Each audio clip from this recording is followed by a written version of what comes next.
This is the second training session for the Pune Model United Nations, and I'm really happy to see all of you here. Did you receive your email? Yes? Did you see the last video? How many of you all were present here last time? Okay, majority of you. How many of you all were not present here? Okay, did you all see the video? Yes? Did you all follow everything that was explained in the video? No? Alright. If in case you haven't, you can definitely email our Secretary General. He'll come here and take the proceedings. So very warm welcome for the second training session. And before we start, I would request all of you to switch off your mobile phones. If in case we find anyone WhatsApping, Facebooking, texting, we will just ask you to leave the auditorium. Anything other than the UN Charter on your laptop or on your tablets, we will ask you to leave the auditorium. Are we clear on that? Yes? I would request Rudrneel to come and take over this session.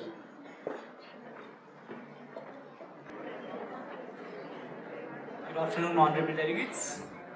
Yes, I will start addressing you as delegates from now on because it's hardly a month more for the conference, and it's high time that we start assuming our roles as diplomats and keep our responsibilities apart from these a bit post in the line of priority.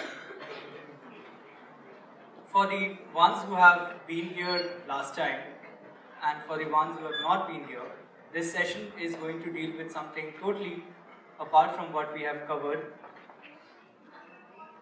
This session is primarily going to deal with the aspects of procedure that we will be following during the course of the conference.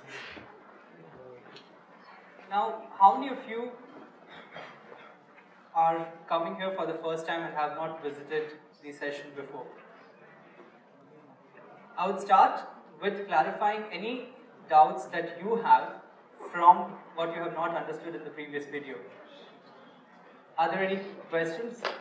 If they are research related queries, then we can deal with them later. But if there is anything about the theoretical aspect of the UN as such that you have not understood, then we would start with that. Are there any queries as such? None? Alright. So friends, allow me to begin with the procedural aspect of the Pune Model UN Conference, and today we shall give you a walkthrough with the UN procedure that we shall follow in this conference. Before we move on to understanding the procedure of Pune MUN as such, let's first understand what exactly is a simulation conference. As we are calling it, the Pune Model United Nations, the very fact that it is a model UN conference makes it a simulation conference. Now, so to understand what exactly is a simulation conference as such, we would first go on to understand that what are the different types of simulation conferences that you have come across in your due course in time until now.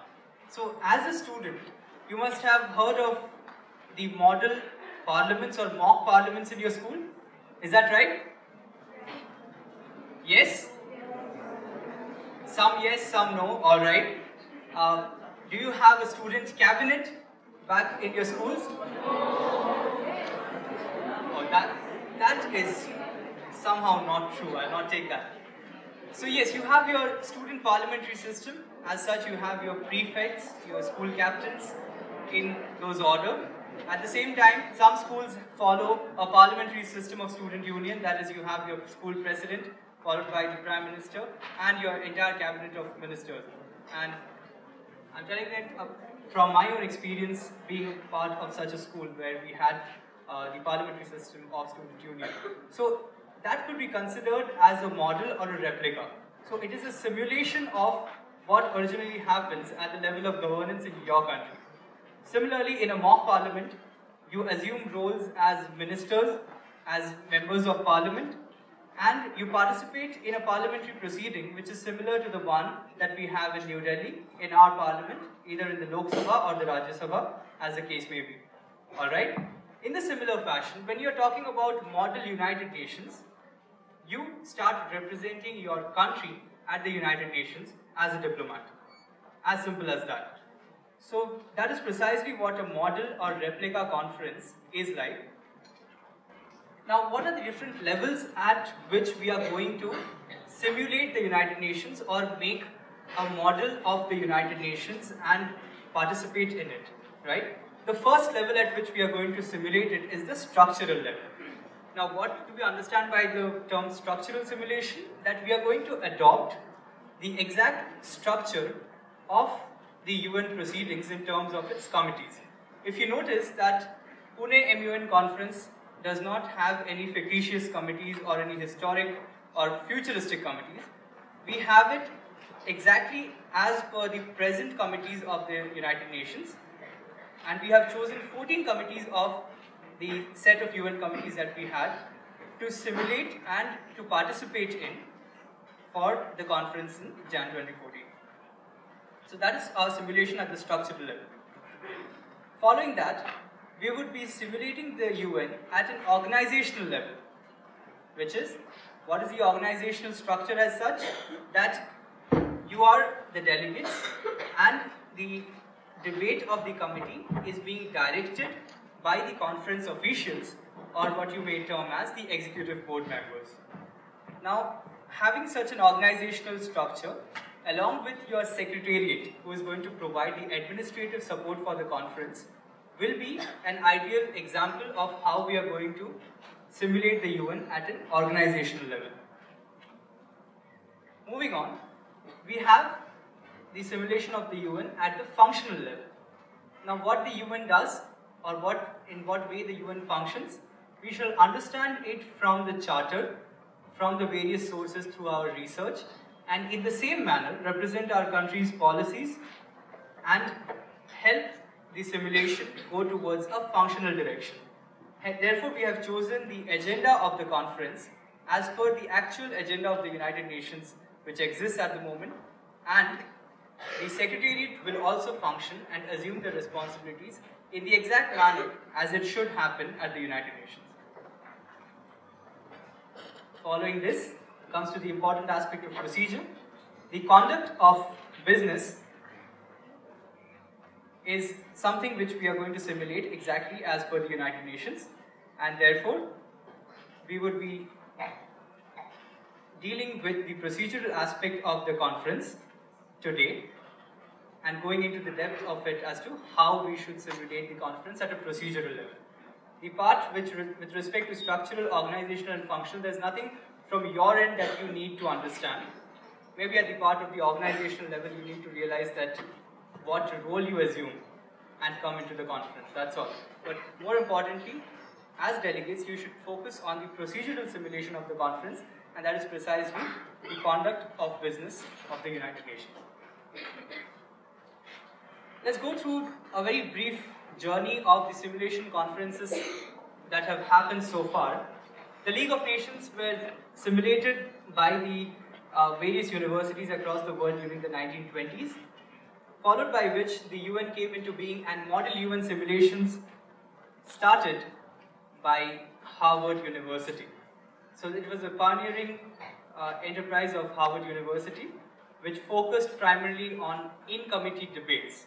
So it was a very oratory-oriented conference, wherein the UN would be simulated in a manner where your debates and discussions in the committee are going to hold more or greater importance than the drafting part of it. And therefore, the resolutions that used to come up from those conferences were not very up to the mark. Then came in the era of the Hague International Model UN Conference. The Hague International Model UN Conference focused on in-committee drafting, and primarily, more than debate, their concern was that how to focus more on drafting of resolutions, the lobbying process in which we have the resolution got onto the floor, and the discussions that follow after that. So it was more of a resolution-oriented conference than a debate-oriented conference. Followed by which we observe the madness of simulating a United Nations conference in every school, college and universities these days, and that has led to an extreme sorry state of affairs in the country as such that I have observed. Now, why does such an issue come up? that what is the exact problem of having, or rather the problem of having so many conferences being simulated one after the other across the country. Now, to start with, many of these conferences that take place in the country are not very well aware of the UN in itself. Forget about the procedural aspects and the different types of simulations that we go through. A lot of these conferences are having committees such as Ministry of Magic, a Harry Potter Council, the FIFA, UEFA, and Game of Thrones and one such conference which I observed. So ultimately, where is the UN in this entire conference? So there is no UN which remains when you start simulating a conference at those high levels. Well, you might have a different type of discussion over there. You might be able to focus more on your leadership qualities and skills at a different level. But definitely, it's not an MUN. So I'm not saying that you shouldn't organize such events, but then go ahead, do it, but don't call it a model UN. Because there is nothing about the UN which you have in such conferences. And therefore, we bring you back to the style of having conferences done in the fashion as supported by the United Nations. And that brings us UN for MUN. UN for MUN is a project started by the United Nations from sometime in 2009. And from 2009 until now, the UN has focused on supporting Model UN conferences so that the organizers of Model UN conferences and the students who participate in such conferences have a good idea about what the UN actually functions like. This led to the successful 3 conferences, the Global Model United Nations series, which started, the first conference happened in 2009 in Geneva, the second conference happened in 2010 in Kuala Lumpur, Malaysia, and the third conference happened in 2011, and that was in Incheon, South Korea. I had the opportunity to be a part of the Global MUN in 2011 in South Korea, and that's where we learned what is the United Nations procedure. The UN procedure is nothing but a very simplified actual procedure of the UN, wherein you come in as a delegate, you assume your responsibility as a head of state or a representative of a state, and it gives you all the powers and privileges that such a head of state has. Now, how many of you have attended MUN conferences in the past? Very briefly, could you tell me your experience in such a conference? I'll ask you a few questions and I would like you to answer. Any volunteer? I would just want to know your experience in such conference. Yes, here. Okay, we'll take one reply from there and then we'll come back to you. Yes. Yeah. I've been to 3 MUNs as far as now. I've been to UWCCI, that's a United World Colleges Mahindra's MUN this year. Then I've been to BNIT, the Vishweshwaraya National Institution of Technology. The difference I found was in BNIT, it was a very competitive base. Like when you say hub, MUNs, it was like that, and whereas UWCCI was like a MUN where it was oratory oriented. Okay, my question is, did you find yourself to be in a more powerful position than your executive board? I don't think so. We were actually all given an agenda which suited all the countries. So it all came down to the way I speak more than I've been given a powerful position from the very start. So it was something which catered to all the countries and all the countries had an interest in it. So every delegate had a say. So technically what I'm trying to understand over here is that you were being directed by the conference officials or the executive board as such. Yeah. And it was made to look like the delegates have a lesser role to play in the conference, in a comparative fashion. I wouldn't say so, but then, as I think I was someone who was a first timer, so basically maybe I didn't see that, like as you're mentioning to me, maybe the officials didn't force us to, but they gave us enough guidelines that we could do things like they wanted the MUN to be like. But there definitely existed a hierarchy in structure. Yeah, because of maybe the P5 countries, and when the chair steps in, the chair is constantly moderating your debate. And as a delegate, I do not get to express my entire view because the chair is constantly telling me, like, let's focus here, let's focus there. Right. So that is, thank you for your reply. That's precisely what we're talking about. That constant moderation by the executive board, by the conference officials, by the chairpersons of the conference. That is one thing that we observe in general MUN conferences that we come across. Any other response? You, sir? Yes. When I went to some conferences in like Pune, I went to some Bombay. Take the microphone. I went to some conferences in Pune from 2011 when I went to my first conference organized by my school. Then I went to 3 in 2012, and I just went to one in Chennai in 2013. And right now I'm going for the Symbiosis MUN. One of the things I found most common in all MUNs is that whenever you're given different countries, it gives you a new perspective to think about. And in all of them, I just found like the chair, if you always have to get good with him, if you don't, you're in trouble. Right. So, one common thing, thank you for your response. One common thing that we observe, that there is a hierarchy in structure in MUN conferences these days, which makes the chairperson superior because the chairperson has done more than, let's say, a certain number of conferences, and maybe a first-time delegate coming in always has a sense of either looking up to the chairperson, or for students who have participated in MUN conferences and come in as a delegate, there's always an intimidation factor which works upon. So, what we are trying to do over here is make you realize that when you participate as a delegate of the conference and when somebody is sitting as a conference official, you need to forget that that person has done more MUN conferences than me. The first thing is that when you come in as a delegate, you come in with the sovereign powers with which your country has assigned you to represent itself in such a committee.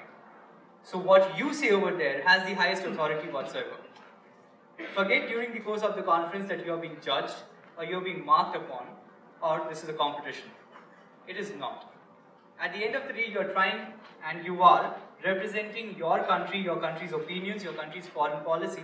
And mind you, if you go by your country's foreign policy, then nothing is wrong. Whatever you say over there is right according to your country. So forget that there is a hierarchy that exists because there is none at the UN. The conference officials who are chosen to preside over a conference are also part of the normal committee itself. So let's say we have 50 delegates in this conference. The first thing that the committee does is choose a conference official out of those 50 and put them on the dais for the next event. So for the next event, you have your conference officials chosen from 2 particular countries who are going to be the chair and the vice chairperson, and the rest of the countries come in as participating delegates. That's all. There is no difference or there is no superiority as such of the conference officials. And that is something which you need to realize when you come for the Pune MUN. That yes, with all due respect to the conference officials, you still have the last say when it comes to your country's own foreign policy. And remember that much when you go in for your committee debates. Starting with that, we need to realize that in the general structure of doing MUN conferences until now, we observe that for each and every action that we wish to take in the committee, we need to seek the permission of the chairperson. There is a very general notion of with prior permission of the executive board. Well, you are a head of state. Honestly, you don't need a permission from a conference official to do anything. All that you need to do is that greetings, Madam Chair or Sir Chairperson, and then you proceed with what you wish to say. The only thing that you are waiting for is getting recognized by the chairperson. I'll come to that point once we move into the depth of the procedure. And lastly, the procedure that is being adopted by the United Nations gives a fair balance to the in-committee debates, at the same time, the drafting that is required in order to get a good resolution of any issue that we are discussing or any matter that we have at hand. Well, let's come to the committee structure now. For your conference, you will have the conference officials of the Pune MUN acting as the secretariat staff and the administrative staff of the committee. In your committee, you will have the conference bureau, which will consist of the presiding officer and the secretariat. The presiding officer's title can change from committee to committee. The General Assembly committees will have the presiding officer titled as the chairperson. And along with the chairperson, you will have your committee secretary. At the same time, in the Security Council, you will have your presiding officer titled as President of Security Council, and there will be a company secretary assisting him or her. And according to the type of the committee which you are in, the title of the presiding officer will keep changing to anything between chairperson, director, to president, and even bureau chief. And most importantly, you, as delegates of the conference, you will be placed in a position where you will have to bring out the core issues that form a part of your agenda, what the UN has done until now to address such an issue or such a problem, and what solutions you bring to the table during the course of those 2 days for consideration and debate. Is that clear? Before I move in to the details of the procedure, are there any questions until now that you might have? Any queries? Any concerns? Yes, ma'am. Sir, I did not understand how we are going to select the conference officials, as you said. You said you will be picking up a conference chairperson and a vice chair among the 50 of us delegates. So could you please explain that part to me again? Right. To rephrase myself, I said that in the UN, that is the procedure which is followed. Now, for the benefit of the conference, we have students who have done a lot of MUN conferences in the past coming in as conference officials. So your conference officials have already been selected through a very competitive procedure which consisted of multiple rounds of interview and screening of applications which they sent in and their understanding of the UN as such. And once again, the conference officials who will be participating will also be briefed about the entire procedure a few days before the conference. So technically, this procedure is as new to them as it is to you. So in that way, we are trying to get in this UN procedure simulated for our conference in a fashion which till now it hasn't been followed. Are there any further questions? Seeing none, we will proceed with the procedure of the Pune MUN. To start with, we need to understand the concept of roll call. Now friends, appreciate the fact that when you are coming for the conference, you will be made to sit in a parliamentary fashion, okay? In very simple terms, in a semicircular arrangement, or however Mayur wishes the best to put the conference bench aside. So well, you will be sitting in a fashion as we would try to simulate at the UN. The way in which you would be sitting is also according to the procedure of the UN. The UN does not make you sit alphabetically starting from A.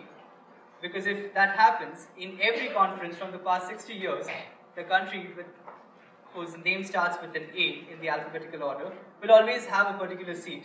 And so will the country like Zambia, which comes at the end, or Zimbabwe, will always have the last place in the council. But that is not how it works. In the UN, every year, you have a particular country chosen randomly to sit or take the first position in the entire assembly hall, which is towards the right-hand side of the chairperson. Alright? So this year we'll have to see that which is that country which the UN wishes to put on the right-hand side of the chairperson. Let's say, for example, it is India. So the countries will sit according to I, J, K, L, M, N, O, P, Q, R, S, T, U, V, W, X, Y, Z, and then again starting with A. So do you get the pattern now? No. Do you want a re-clarification on that? Okay. The country whose name is chosen by the United Nations takes the first position in the assembly hall, and then the alphabetical chronological order takes place from I, you go to J, K, L, M, N, in that fashion until Z, and then from after Z, it starts with A until H. That's just an example to take if India is taking the first position in the assembly hall. It could be anything. Let's say it's Tajikistan. So Tajikistan takes the first place, and from there on, U, V, W, X, Y, Z, A, B, C, D, E, and then the assembly hall is filled in that manner. Still unable to understand anyone? Okay. So when you're sitting in such a fashion, the first thing that happens in your committee is roll call. Roll call is the first point of inauguration of your committee's proceedings. The conference officials will start with calling out the names of each country, and the representative of such a country has to raise their nameplate and respond as either present or present and voting as these two options, right? Now let's understand what is present and what is present and voting. Now when your name comes in, let's take an example of Gambia, okay? So considering that I'm the chairperson and I'm taking the roll call, after I'm done with a certain set of countries, I come to Gambia, delegate of Gambia. Delegate of Gambia is supposed to raise their nameplate and suggest their roll call. What is the roll call? It could either be present or it could be present and voting. Alright? Now what's the difference between present and voting? Okay?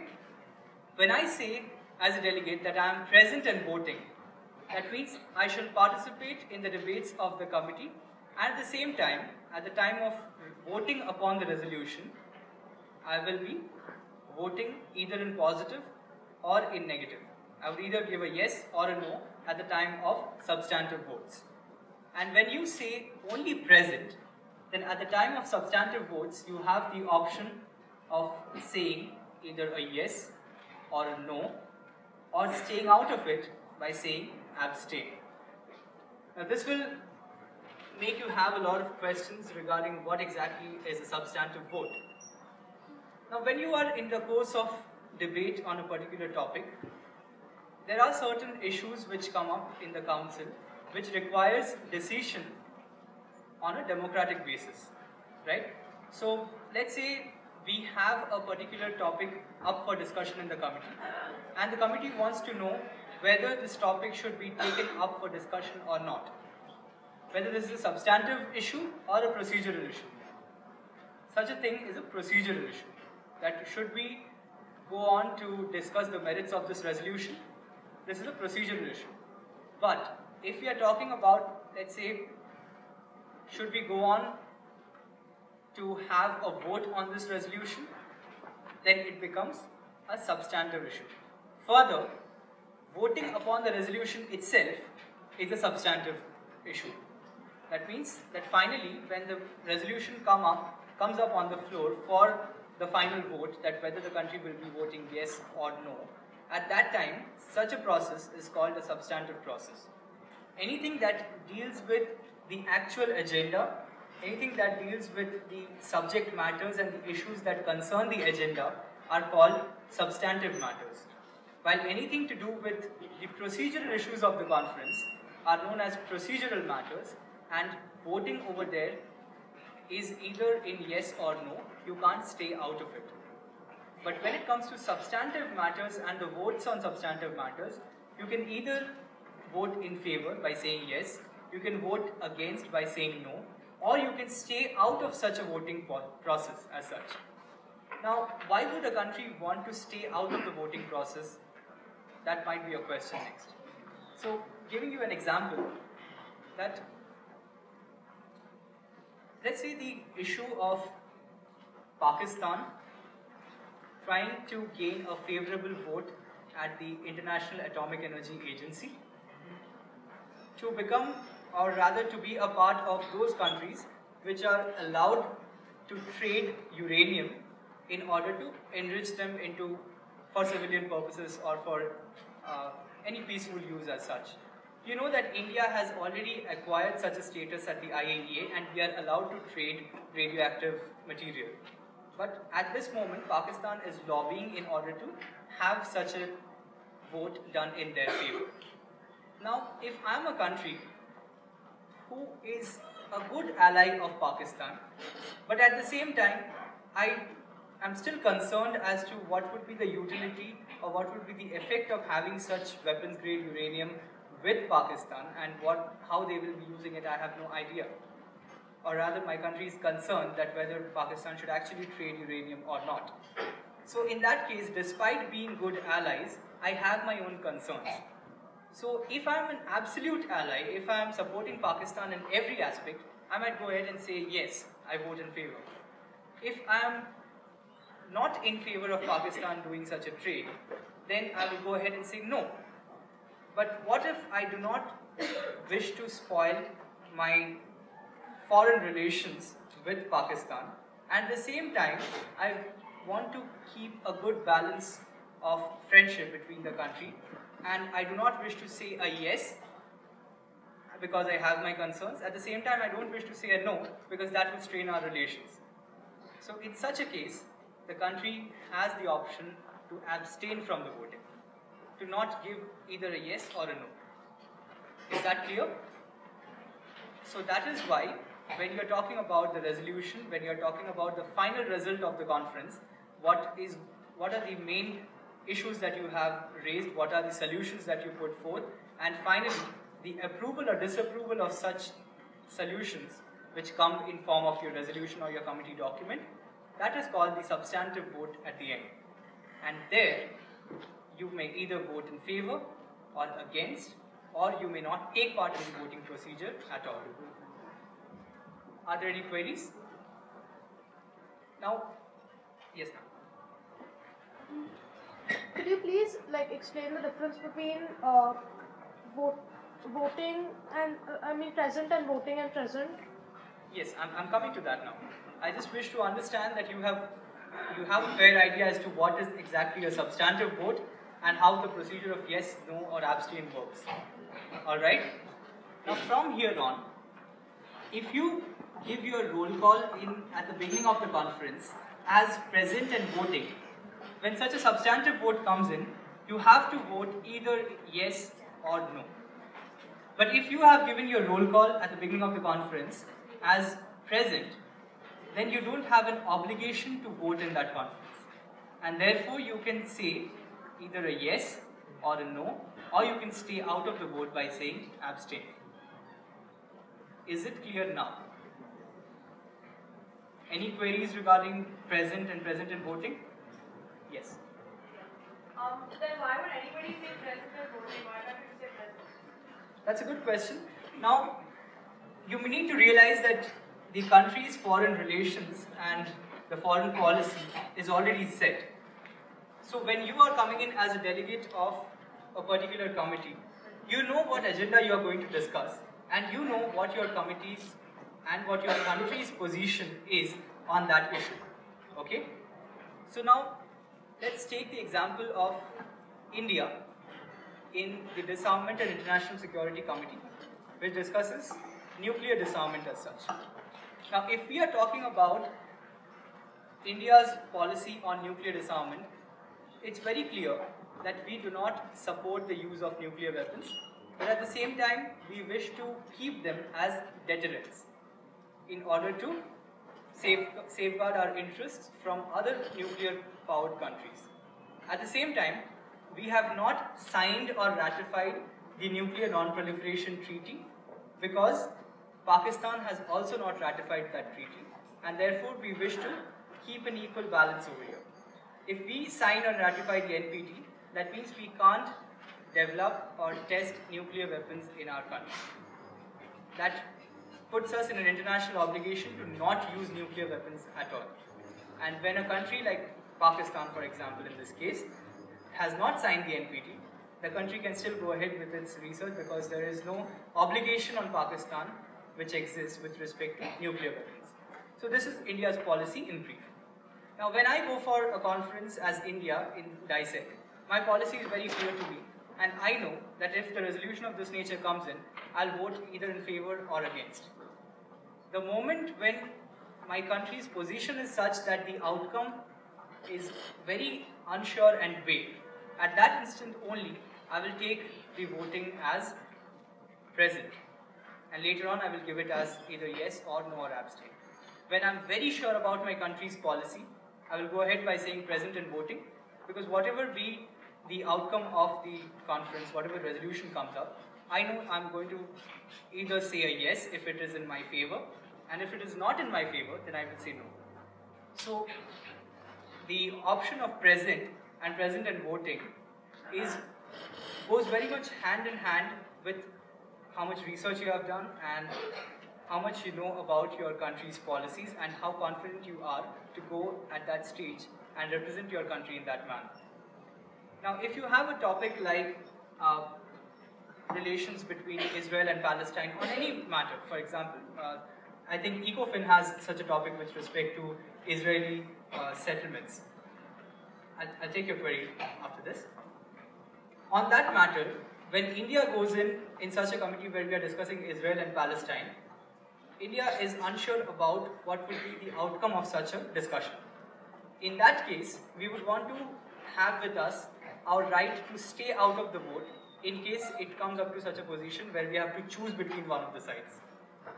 Therefore, we always try to put it as present, and later on, according to the type of the resolution that comes in, we go to say either a yes or no, and if it is not, or if it is in such a position that we have to take a side between either Israel or Palestine, we try to stay out of it by saying abstain.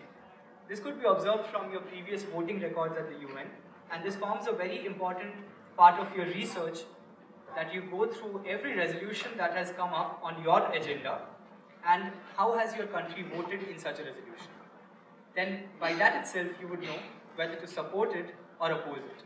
If it is a very short yes or no, then you can come up in your committee and give your roll call as present and voting, because you know whether to vote a yes or a no. But if your country has always abstained or sometimes voted in favor, sometimes against, then in that case you can say present and only present and keep your right to abstain with yourself so that you can use it at a later point in time. Yes? There's a question over there.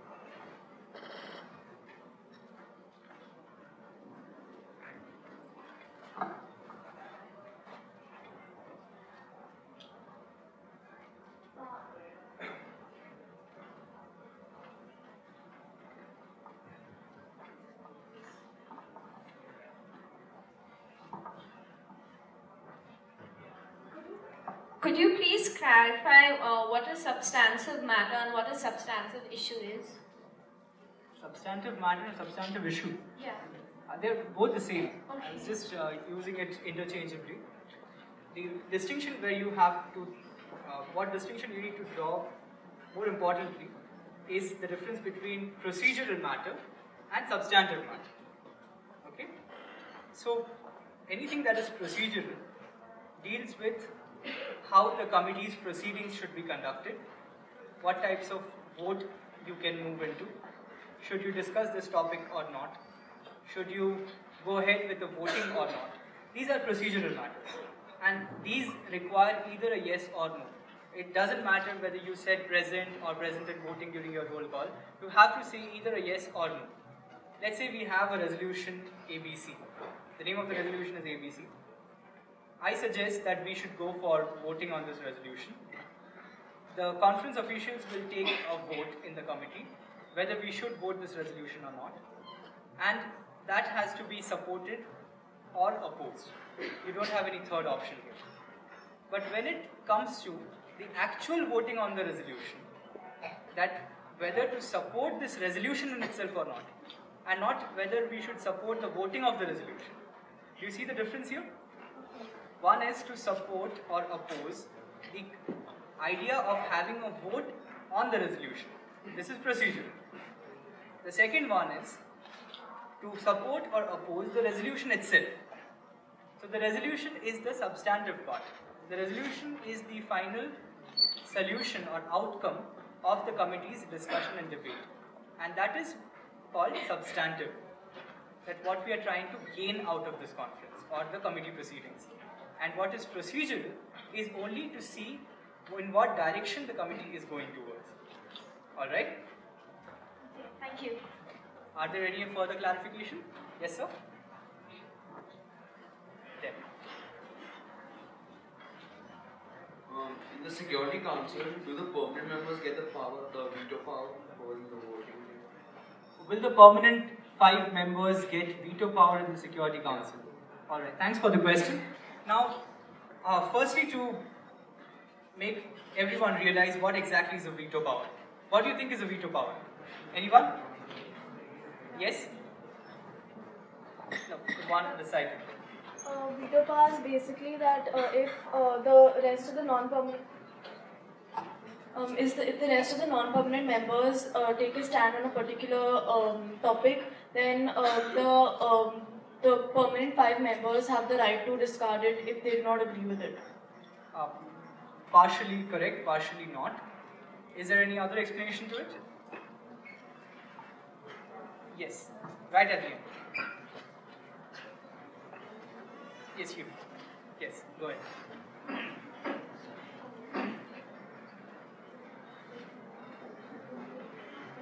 Be louder. Assume that this is the final conference you are in. Speak loudly.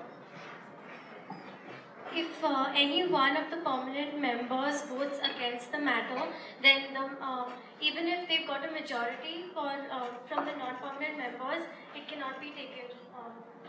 It cannot be passed because even one of the permanent members have voted against. Beautifully explained. That's exactly what a veto power is. It's nothing out of the world.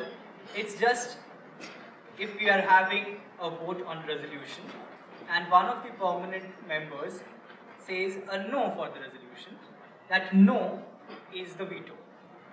A negative vote in the Security Council by any one of the permanent members is a veto to that resolution. What is a veto? That all 5 members, all 5 permanent members of the Security Council have to agree, and at the same time there should also be a majority in the Security Council in order for any resolution to pass. If there is even one single negative vote from one of the permanent members, then in that case the resolution fails. Even if the other 14 support it and there is one permanent member which has opposed the resolution, in that case it fails. A very good example of veto power is the deliberation on Kashmir, or the status of Kashmir at the UN Security Council. For long that has been on the agenda, and whenever the committee has come to start or have a resolution which talks about interference or rather international intervention into the matter of Kashmir, Russia, being an ally of India, has always voted in negative and the resolution has failed. So we have observed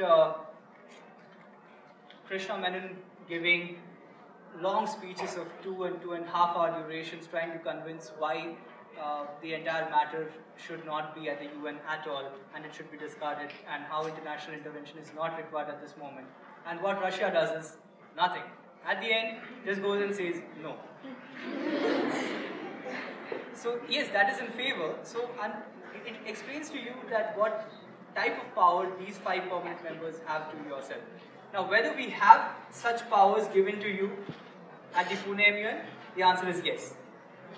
The 5 permanent members of the Security Council in the Security Council will have the veto power. But with veto comes in a lot of responsibility. If you vote negative towards a resolution which is in your favor or which is actually in line with your country's policies, but you have gone ahead to vote negative on that, then in that case it will be a negative point in your performance in the committee. So as such, you have to vote no with a lot of responsibility. Keep this in mind that the goal of the committee is not to pass a resolution. A lot of chairpersons or committee officials will tell you that the goal of the entire council is to have a successful resolution on the table or to have a resolution passed. If you don't pass a resolution, then the committee becomes a failure. But please understand, that's not the case. You need to represent your country in the best possible manner. If that requires your committee to not agree with each other at all, that's fine. We don't need a resolution. We want you to represent your country in the best manner possible, and that is all. It's fine if you don't have a resolution from any of the countries. It's absolutely fine. Alright?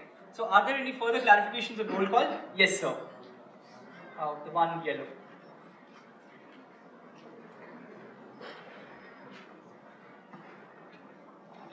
If I say that my country is present, and just present, not present in voting, it means that I'm not really sure about my.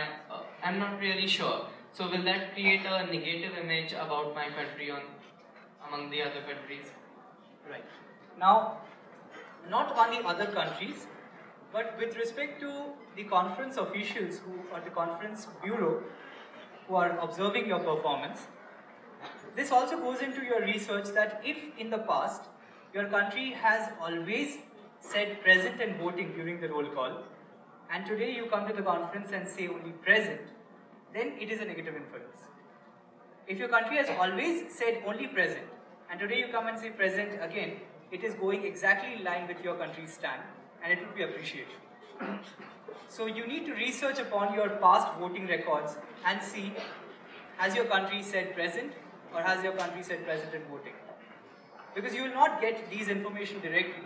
You will have to go through the various resolutions on that topic and see, has your country voted in a particular pattern all the time? Let's say the country has said yes in all the resolutions in such topic, then in that case you will definitely go for present and voting, because your solution or your vote would either be a yes or nothing, right? If your country has always voted no for a particular matter, then you know your stand and you can go there and always vote a no during the resolution. In that case, you also know your country's vote, and therefore you will always say present and voting. But if you see that your country has had various different positions in different resolutions, one case it's yes, another 2 cases it's no, the next 4 instances are abstain, then again after some time it's 2 yeses. In that case, there is a very unsure pattern that you follow in your country's voting. In that case, you can come up and say only present, and that is fine with us. Alright? Yes, sir. Yourself in blue.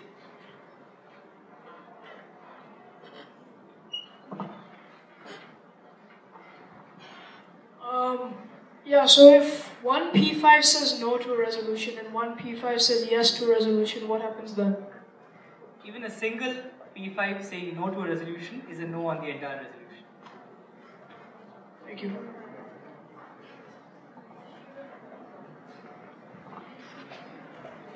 Yes, ma'am. If my country has always been going for present and even I go for present, then later in the debate can I change to present and voting? See, when you say present, you have your avenues open to vote either a yes or a no or abstain at the end.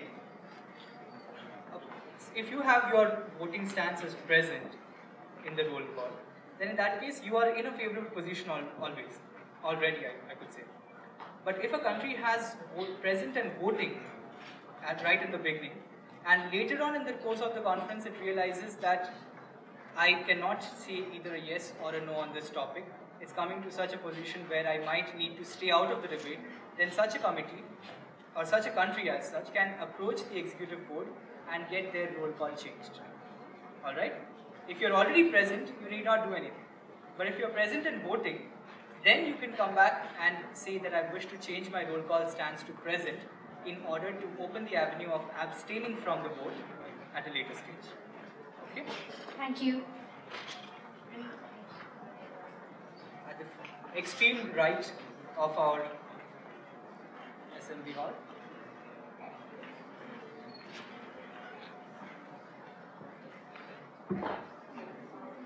Yes, sir, your question. Is the veto power in the UNCTC as well, or is it only reserved for the UNSC? It is absolutely and only in the United Nations Security Council. The Counterterrorism Committee is a committee of the Security Council.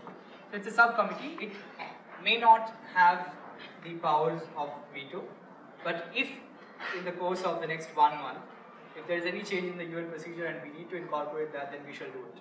But as of today, it's not done. right towards the end. Yes, sir.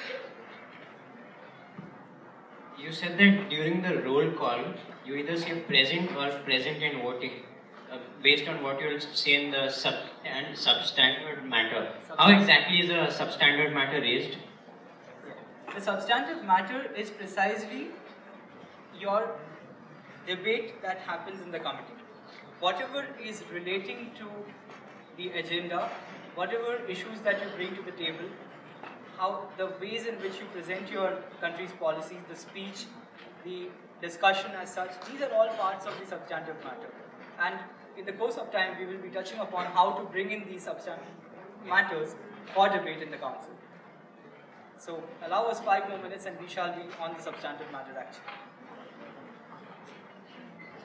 Any further questions?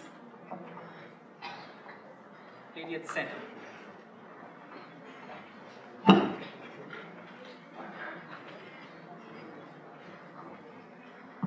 Can any country pass a resolution? Yes. There's Normally no what country happens... I mean, there's no set of countries like the P5 only that they can pass the resolution. Not at all. Well, the concern is, can any country bring up a resolution which could be debated, discussed and adopted by the country? Is that right? Yes. The general notion, or in MUN conferences we observe that there are a certain set of countries which try to dominate the council. Right? So if you're representing USA, you come to the committee with a sense of inherent power and attitude. That I'm United States of America, I can do anything. And technically the resolution of the committee should actually be mine. So that is not the case. Even a country like Burkina Faso can come up with a resolution. A country like Belize can come up with a resolution. A country like Vanuatu, or even Vatican for that matter, can come up with a resolution. Is it given the same importance as a resolution by the people? It is, absolutely. Because at the UN, everyone is equal. Yes, I made that statement. Though you might find certain countries have a lobby or a higher level of what you can say is bargaining for their interests to be protected. But at the same time, over here we shall maintain the actual ideals of the UN and have everything as equal. So if such a country like, let's say Vanuatu can come up with a resolution and also gains the support of the other members in order to have such a resolution created on the floor, then it could surely be discussed. All that matters is your skills to convince the others that your resolution is good. Please remember, students, that when you are in the committee, do not go around favoring or trying to appease the permanent 5 countries. If we observe something of that nature, that inherently all the delegates are just coming towards the delegate of US and supporting whatever the delegate is saying, it is technically not seen in your favor, but it might be seen against your country's policies. Whatever the delegate of US or UK or France or any of the major nations says should be taken importantly, but not in absolute importance, that you stop paying attention to what a small country says. You need to focus on the substance of what is being said, and if that substance is in line with your country's policies, so that you can support that country. Okay? So technically, a resolution written by Maldives can be supported by Russia, India, South Africa and many other non-aligned countries because they have their common interest in certain topics. So you need to focus on one thing, my country's foreign policy, the other country's foreign policy. If there is something common, then how do we go about taking it to the next level? Okay? And not just by what is on paper, that okay, these are the permanent 5, so I need to support them for whatever they say. No. And therefore, every resolution will be given equal importance by the committee. As such, all your resolutions will be going through a screening process once they are up. So, just a random resolution supported by 50 members of the committee will also not be taken into consideration. The resolution has to be good in content and matter. Any further question? Relating to roll call, we will strictly stick to roll call related queries right now because we will come to the process of voting, resolution, etc. later. Yes, sir. I just want to, in a random, issue like the country, like India supposing, has a neutral stance on. So in the Pune model United what would prefer? A president voting stance based on the pros and cons of each situation, or just a president stance in accordance with your country's policy? According to your country's policy. His question was, if your country is actually neutral on that, on any particular topic, then should your vote be according to the pros and cons of the topic, or should it be according to your country's stand? Is that right? Yes, I just want to if you're being marked, what would be the benefits? What more preferable situation for you? Could you explain that further? I want to know, if you are being marked or being judged, constitutionally speaking, what would be favored in Pune model United Nations? Like, if you're Switzerland and you want to go to war against North Korea, do you rather want to bomb Kim Jong-un with what you think is right, or do you want to stay neutral in accordance with your policy? If you're giving me that example, then in that case, Switzerland will come nowhere close to the war. Because ideally, Switzerland is a buffer state, and you will have to remain that buffer state and try to negotiate talks between North Korea and other countries in order to gain favor in your country. You need to represent your country as closely as possible. And if that includes being neutral throughout the conference and trying to negotiate talks between the two warring parties, then that be it. But nothing apart from what your country is entitled to do, and you have the power to do as a representative of your country. Any further questions on roll call? Seeing none, I should proceed to the next part, which are the formal sessions. Now, during the course of discussions, we will have something called formal sessions and certain things called informal sessions. Now, when you're talking about the formal sessions, what is it that differentiates the formal sessions from the informal sessions? Can anybody highlight that? What's the difference between a formal session and an informal session? Yes?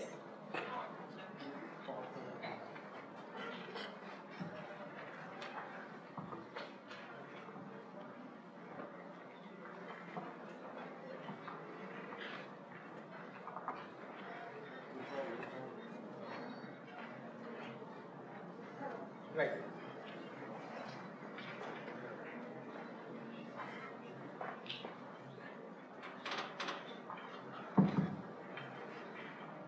This is just a guess, but I think that the difference between a formal session and an informal one is that in a formal session, people will probably just be doing their opening statement or something like that, just general discussion maybe. And in an informal session, maybe people will be working on a resolution and lobbying. That's what I think. That's very close, I would say. That ideally, in a formal session, all the statements that you make gets recorded by the UN. So these are your official statements that you make in the council, for which you will be held liable to. Not liable as such, but then each of these statements that you make go on to formulate your official policy at the discussion. Alright? So when you go online and search for your country's statements on the UN website, what you get, let's say His Excellency so and so has spoken in this committee on this topic, and this is his speech. So that statement that you get from the UN website has been spoken during the formal session. The same person might have spoken something during the informal session which has not been recorded, which cannot be recorded. Okay? So you or your country will not be held accountable for what you say during your informal session. The formal sessions are presided by your conference officials, they are moderated by them, and at the same time, whatever you speak during a formal session is recorded, and in the official circumstances, the speech that you give in the formal sessions are also kept a transcript of. So there are scribes in the conference committees who take down your speech, and it's available in the official format.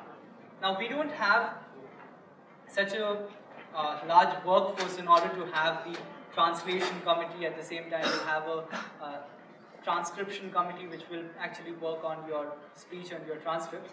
So what we will suggest is when you come to the podium to make your official statement, we would encourage you to bring a copy of that official statement to be submitted to your conference official, to your executive board, so that we have a copy of what you say in your formal statement. It will be easier for us to keep a tab of all these official statements, so that during the course of the event, if some country wants to approach us and ask, what is the official statement of this country, I would just wish to go through, then we would be able to provide so. Alright? So, what are the three aspects on which a formal session can happen? A formal session can happen over a general topic, which forms a part of your agenda. That's called the general debate. It can also happen over issues relating to the budget of the UN, so those are the budgetary debates. Primarily in our conference, we will not be looking at the budgetary aspects of the UN as such. That will be done by a separate committee which will be comprised of the secretariat officials. We will go through the budgetary aspects of the resolution. And an impact analysis debate. An impact analysis debate is to see what impact does your resolution or the ideas that you come up with, the solutions, will have on the actual world. If you're trying to come up with a set of clauses towards nuclear disarmament in your committee, then we need to analyze how these clauses or how these solutions that you're providing are actually going to impact or bring about a change in the real world. If it doesn't seem to be practical or practicable, we will not allow such things to go forward. In the impact analysis debate, we will be able to filter out the redundancy of the ideas that might come up and thereby proceed towards a more practicable aspect of the conference. Right? So, in a formal session, immediately after your roll call, the chairperson of your committee will open the formal debate. In the formal debate, a speaker's list is taken down. Now, what is a speaker's list? The chairperson will allow a set of countries to come up on the podium and present their official policy for the conference on that agenda which you are dealing with. Okay? So, anybody willing to volunteer for a small session right now? Just raise your hand if you know your committee, your country, and your topic or the agenda that you're going to discuss at the Pune event. Yes. Yeah. Go ahead. What's your country? Afghanistan. Committee? ECOSOC. Economic and Social Council, which is, what's your topic? Drug control and crime prevention in accordance to post-2015 development. Right. Drug control, crime prevention in light of post-2015 agenda and in the Economic and Social Council. So let's say I'm the president of the Economic and Social Council. I will have a roll call done in which, let's say, delegate of Afghanistan. What's your roll call? Your roll call? Present. Delegate of Afghanistan calls as present. The committee director will take that down. After the roll call of all the countries happen, we will then proceed to the president of the Economic and Social Council now feels just to open the session for formal debate. All the delegates who wish to enroll themselves on the general speakers list may kindly raise their nameplate. You raise your placard or your nameplate, which will have your country's name written on it, and you enroll for the general speakers list. Alright? So let's say delegate of Afghanistan wishes to speak on the agenda in her committee, which is the Economic and Social Council. She will then talk about drug crimes and prevention of such crimes in light of post-2015 agenda with regard to Afghanistan and how it affects the UN as such and what are the possible solutions. Right? Thank you. Now, in the similar fashion, the chairperson will take a list of around 10 to 15 odd countries in the first group. Let's say 15 countries have raised their placard, the chairperson notes it down and then calls the committees in that line in which they have been recognized. It could be any order. It could be China, followed by India, followed by Japan, followed by Afghanistan, followed by America, etc. Okay? In this fashion, every delegate would have to come to the podium, give their speech or give their official policy, and then go back to their seat and be seated. This is the formal debate. Now, going into detail, what exactly is this speech? This speech is your official policy in which you would be highlighting your country's position with respect to the agenda that you are discussing in the committee. You will have to focus on 4 points. First being, what is the topic about? How does it affect the UN as such? That's the first topic that you need to deal with. I have taken care of this during the research session as well, in which we said that the research has to happen on 4 levels. This is the first one. That give a general description on the agenda. The second point on which you would need to speak is, what has the United Nations done so far with respect to this agenda?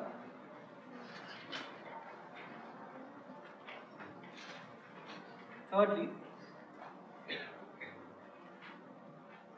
what has your country done with regard to this agenda, and how this agenda affects your country as such?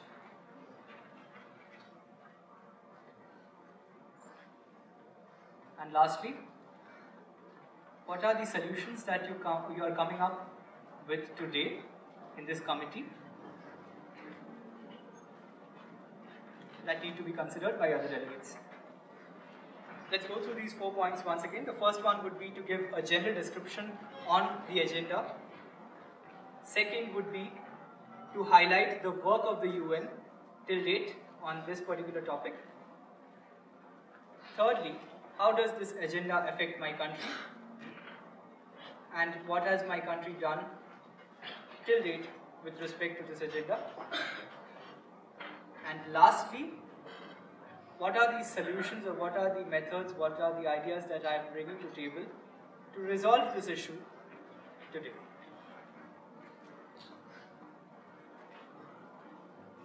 Now, through this kind of a speech, your country's official policy or position will come up on the floor, and the other countries will be able to understand what is your country's stand with respect to this agenda. How will this help? In the course of the conference, the committees or the countries which have similar goals, interests and understanding as your country will approach you to form an alliance of sort in order to go ahead to draft a resolution which will have such points which concern those set of countries which come together to draft the resolution. Okay?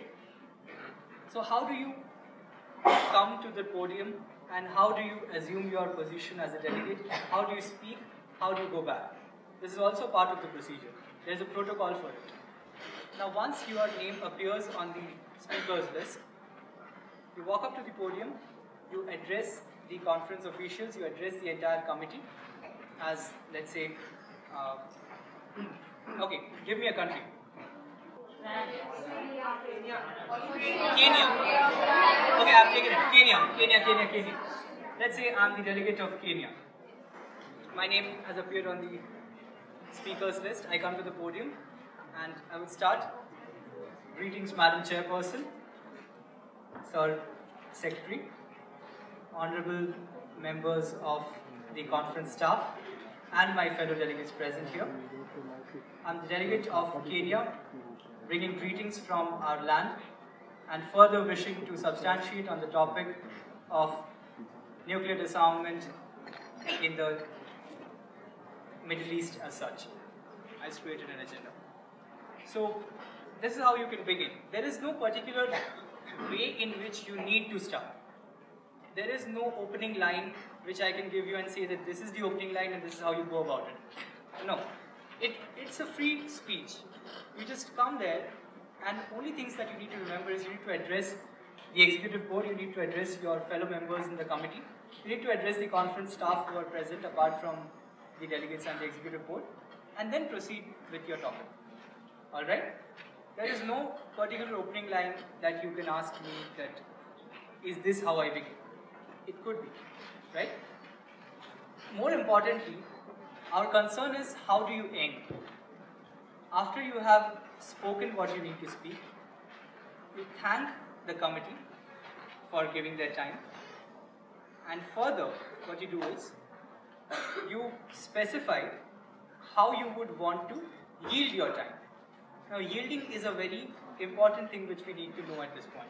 Now, when you are coming on the podium and taking the mic from the executive board and giving your speech, the executive board is assigned with the committee's time to direct and moderate the debate, and the executive board is doing, or rather discharging their duty of giving a particular amount of time to you to speak and present your views.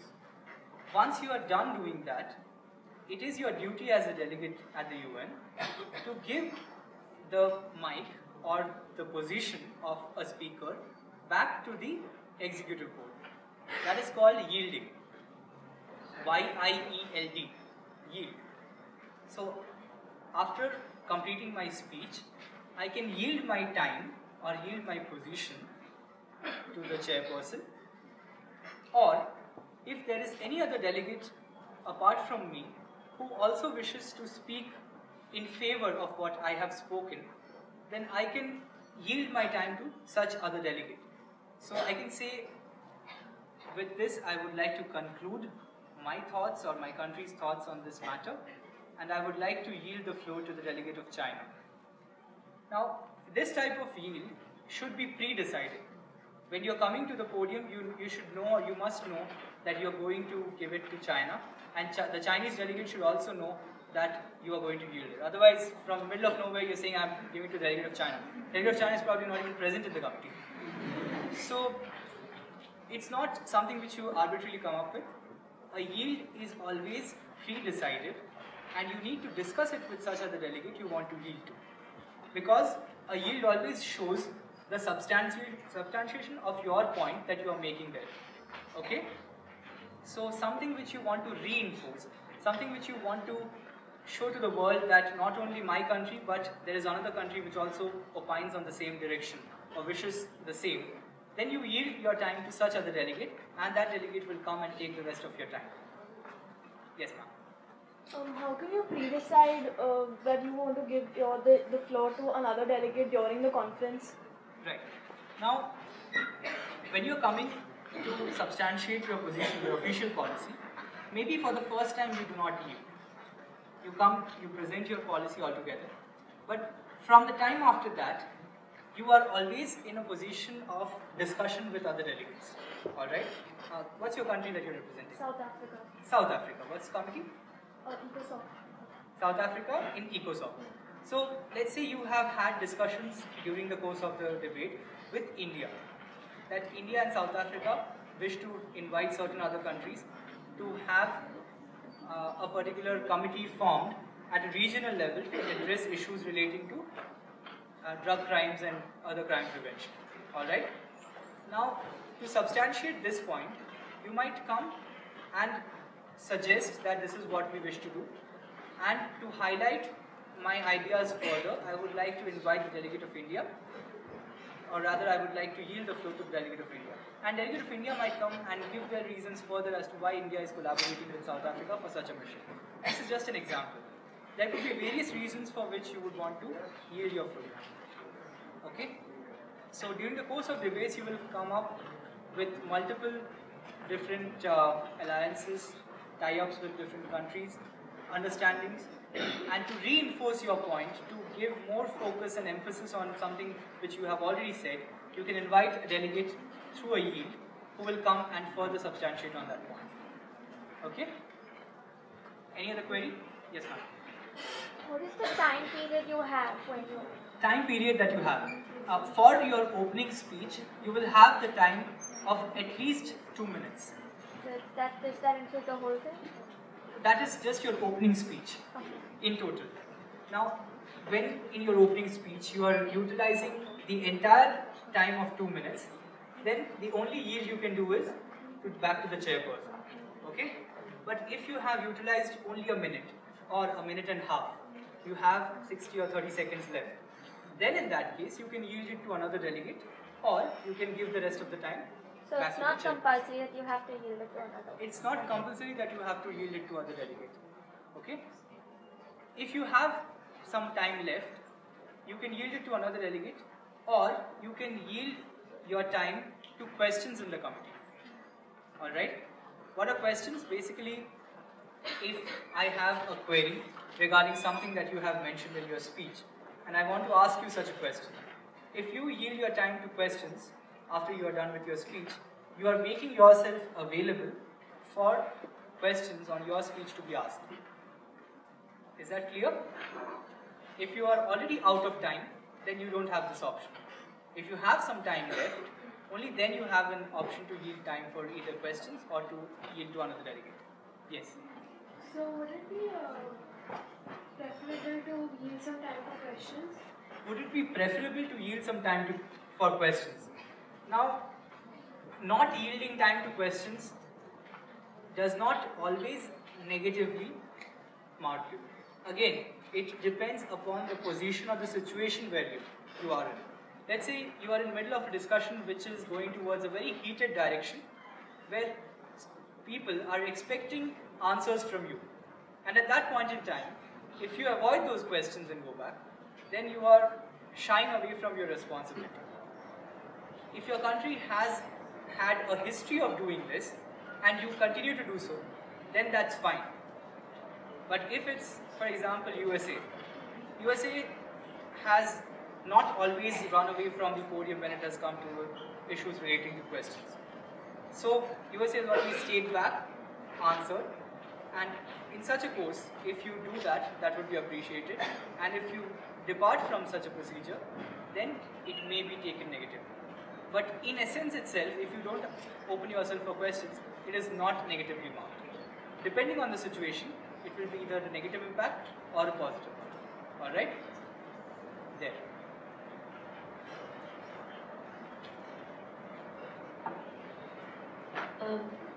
In the opening statement, is that the first time we speak? Could you repeat yourself? Do we speak for the first time in the opening statement at the conference? Yes, the first time you make a statement in the committee, that is the opening statement. So at that time, how would you know which country supports whatever you're saying? So how would you know who to yield to unless you talk before the conference or something? Right. That is why I mentioned that you may or may not yield in the first time. After that, as you have your discussions with other delegates, as you proceed into informal sessions, you have detailed discussions on certain topics relating to the agenda with other delegates, then you may go on to yield it to somebody. Now let's say you have come to the conference when you were at around 8 o'clock. The conference actually starts at 9. From 8 to 9, during this period, you have spoken to your fellow committee members in an informal fashion and understood that you might be able to prove a point better if somebody else comes and speaks after you. So maybe in the opening statement itself, you present your view and ask the other delegate to come and yield the time accordingly. Thank you. Right? We'll take a question from the back first, right at the end.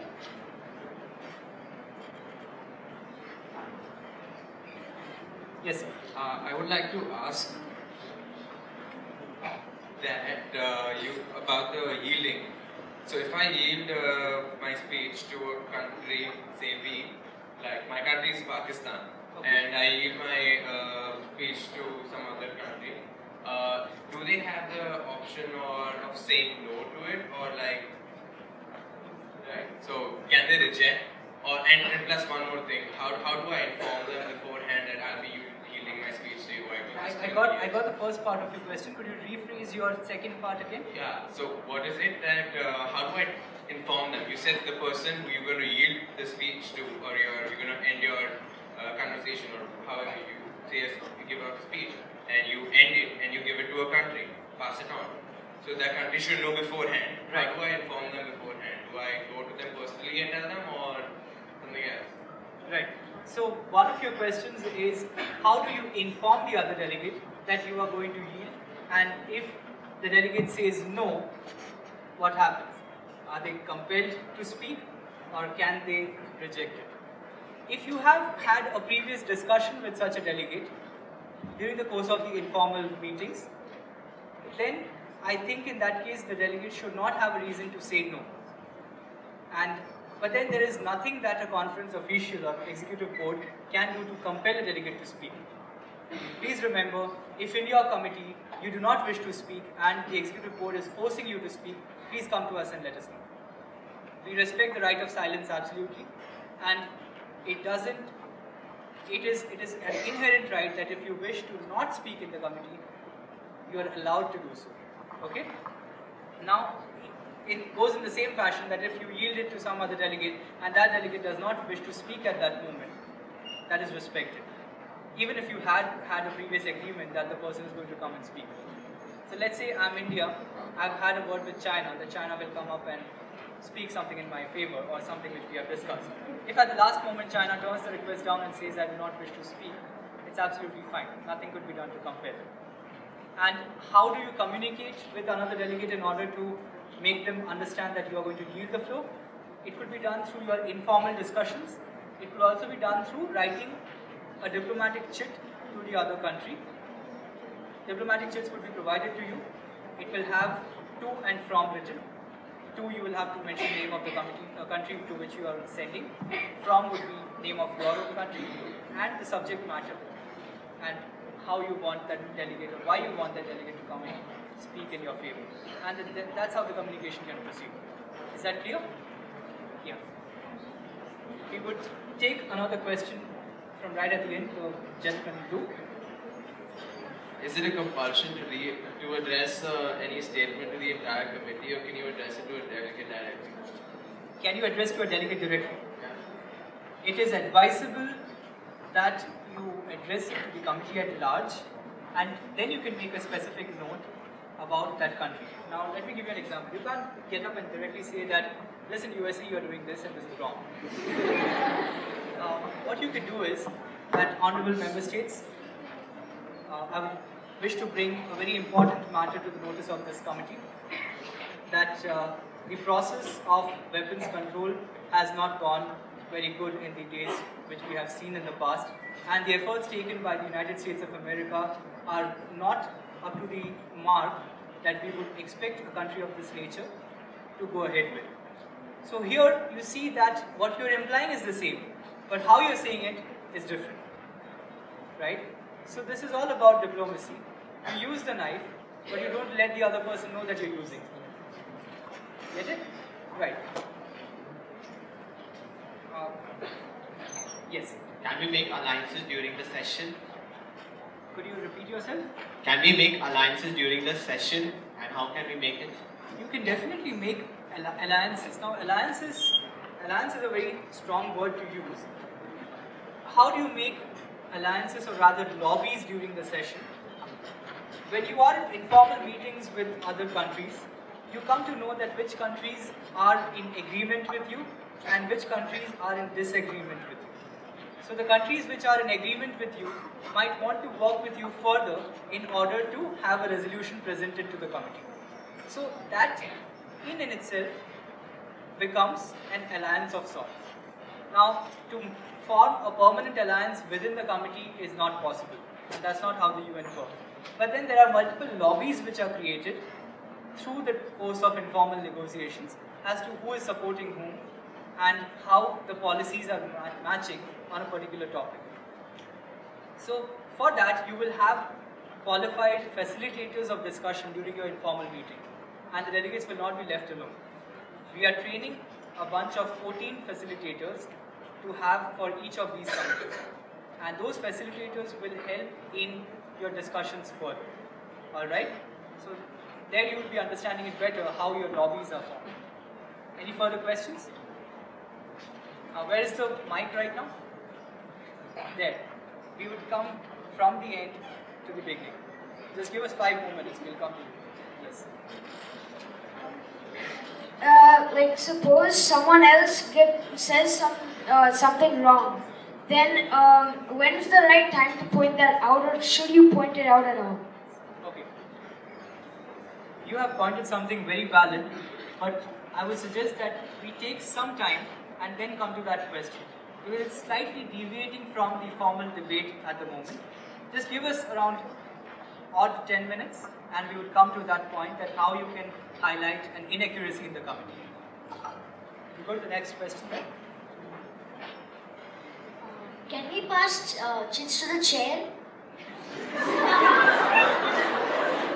Yeah, diplomatic chits. Till the time they remain diplomatic chits, you can pass them to the chair. Next question, please. There. Right. Can we record a copy of an official statement when we are giving it? Could you repeat that? Can we record a copy of an official statement when we are giving it? Can you formal debate. record? Refer to the copy. Can you refer to the copy of the official statement while speaking? Yes.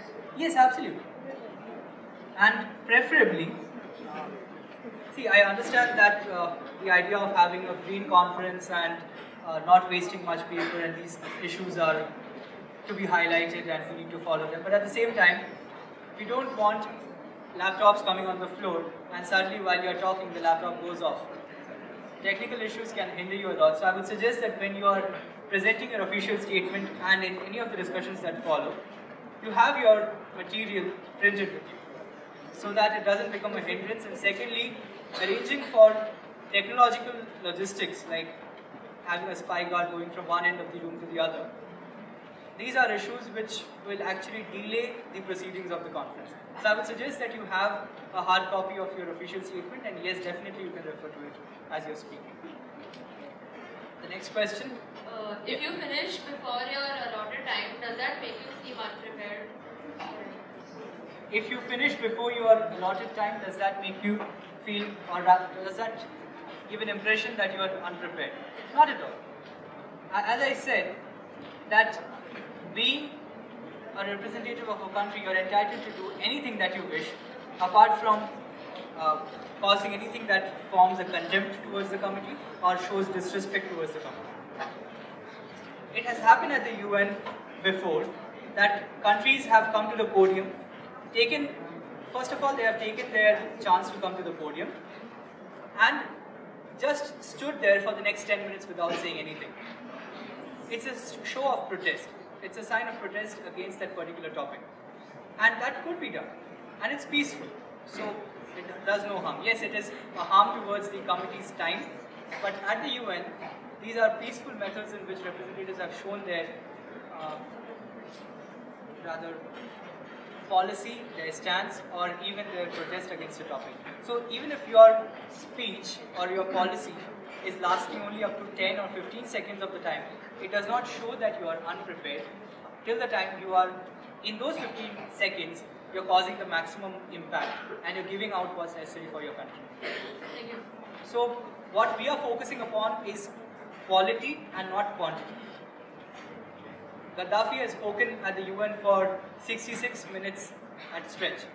But that doesn't always mean that what was said had content. It definitely did, but I'm just giving you an example that it may always not. We would come at the end, yeah. Yes.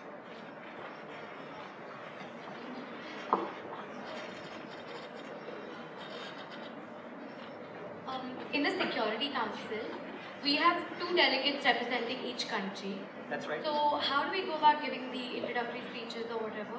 How do you? How do you go around, which one of us talk and who's going to give our introductory speech? Right. With respect to the Security Council, the marking, or rather the adjudicating pattern changes a bit. We see your joint participation. And it is up to your coordination and your comfort that which delegate speaks. It's not necessary that if 2 delegates have spoken throughout the period of time, in all the sessions, doesn't mean or doesn't make them the best delegates of the council. What we observe is how much quality in content that you have provided for the committee, how much beneficial have you been in the negotiation processes, and how you have helped the committee to reach a plausible resolution or a plausible solution for that matter, or how well you have represented your country in total. If you have spoken for 100 times in a committee, doesn't matter. If you have spoken twice and you have spoken sense, and that has affected the committee in a positive manner, then even that is considered as a good mark of delivery. right? So for Security Council, it doesn't matter, two of you should jointly coordinate and decide accordingly as to who does what. What is the procedure in order to ask for an extension of the time? Procedure to ask for extension, I would suggest that time limits be followed very strictly as possible. If you have anything more to address, see to it if it could be addressed informally to other delegates, if possible. And if not, then take a second chance on the general speakers list and come back to present your view. Because we would want every delegate to speak and present their opinion. So we don't want one country to go ahead and extend your time, right? Now we would come directly to the members in the front.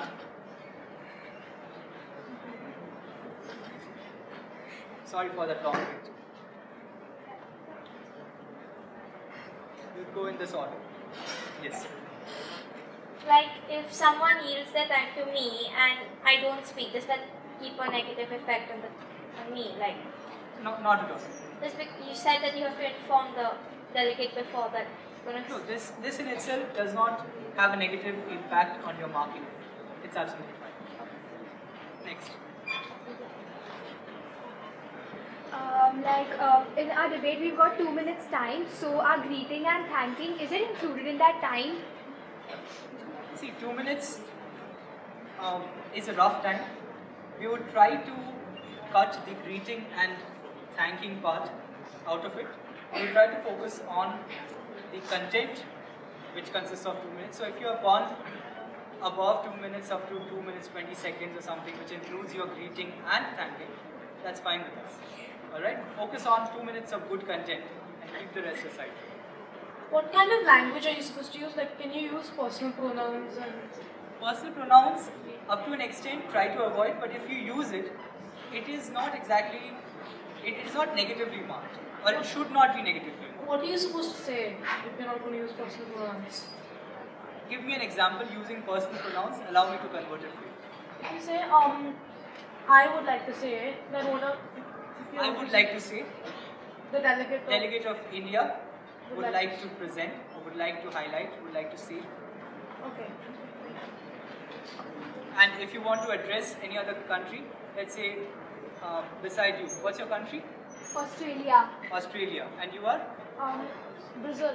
Brazil. So you wish to say or highlight something which Australia has said. You can say that the delegate of Brazil appreciates the statement made by the delegate of Australia, and then proceed. You try not to say that I appreciate her statement or your statement. So in that manner, try to avoid it, but if you use it, it's not negatively impacted. Next query. Yes, sir. Go ahead. I would just like to know that is the concept of signatories and lobbying still included? And if so, how much time is allocated? Sir, allow us to proceed on to the matters of the resolution when we are discussing signatories and lobbying. Yes, ma'am. How do you approach the executive board for any queries or issues or something like that? You can personally approach the executive board at any point in time without gaining prior permission as such. You can raise your nameplate and the committee secretary or one of the committee officials will approach you and you can send your message accordingly. Okay. Alright? Thank you. Yes. Can I speak if my name is not there on the general speakers list? Can you speak if your name is not there on the general speakers list? Unfortunately not, because primarily the UN procedure focuses on having a speakers list and going according to it. Yes, sir. Here. If someone yields me their time and I've changed my mind about speaking on that topic, can I speak against them? Sir, it's absolutely up to you.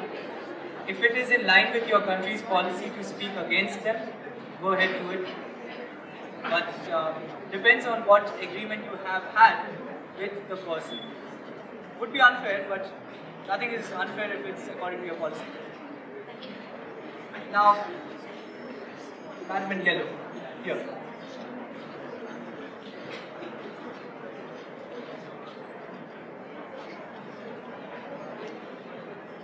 how do you write diplomatic chit? Like, address? It's the same manner in which you would address a delegate in the committee. As you speak, in the same manner you have to write it. We'll take a question from here.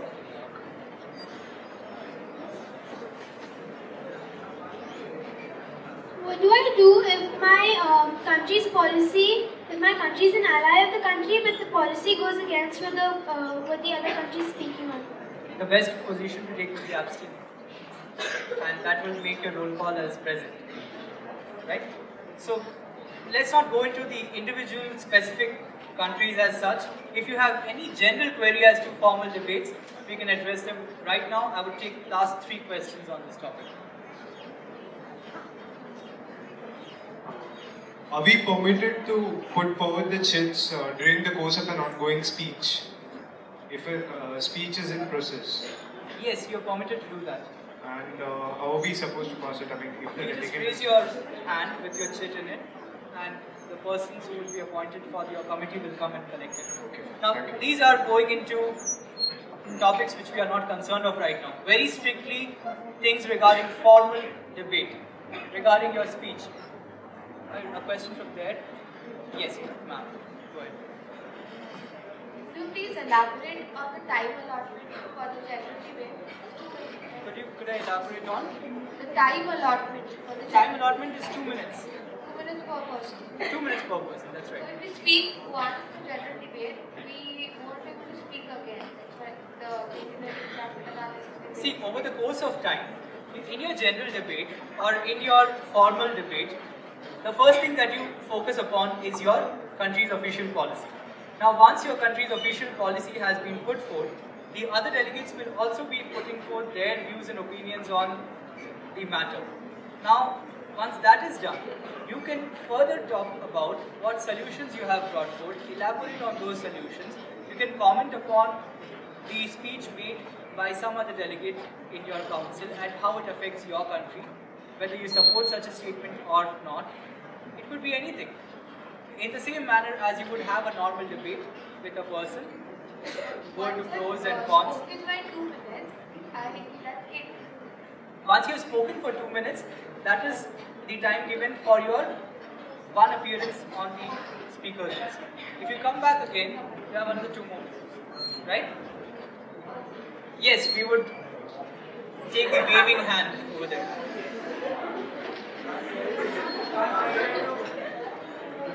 I have 2 questions. The first one is, suppose you do have time for questions. If you want to ask Could you repeat yourself, please? If I have spoken for 1.5 minutes and I do have time for questions and I do ask if they have any questions and I do get a question, but I do not have enough time for the answer. Right. So, can I ask for extra time? Yes, if we are going into questions and if we see that the question is necessary at that point in time to be addressed and answered, we will allow you more time for that. That's not an issue. But if we see that the question is a bit irrelevant and could be addressed in your own communications with each other, then we can ask you to have a direct consultation with such a delegate and get it clarified. If you are not prepared to answer a particular question which has been put forth to you, you can always mention that I would address this in writing to the other delegate, but make sure that you address it in writing. Alright? Okay, and one more question, that if my name is on the list to speak, but I do not want to speak, then what do I do? Your name will not be on the list unless you want it to be on the list. So, it's not something that we do. If you have raised your nameplate to speak, that's how it appears. And that would be all for now. The questions that you have further, please take a note of them in your diary and let's address them after we have covered all the topics. So are we clear about formal sessions as to what you're supposed to do?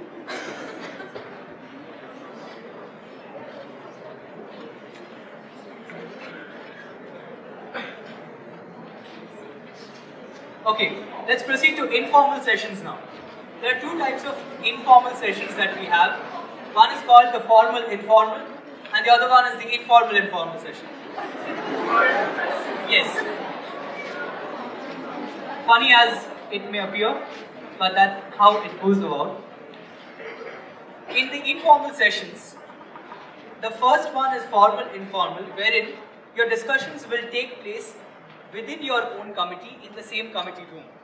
Alright? Such a discussion will not involve the participation of the chairperson, and the statements that you're making are not recorded or not kept a transcript of to hold you accountable for them. Alright? So that is the informality of the session, wherein that session is not being moderated by the chair. Okay? So this is the formal informal session. How and why you go into it? Now, if after a sufficient number of speakers have spoken, and by sufficient I mean at least 50% of the committee has spoken on the general speakers list, then you wish to go into discussions on certain subtopics on the agenda. You try to initiate a formal informal session within the committee. What happens if the majority of the committee votes in favor of such a formal informal motion? The committee will keep the formal sessions aside and focus on to direct debate within the committee without the moderation of the chairperson. How is it done again? Let's say 20 speakers have spoken. I am the delegate of India.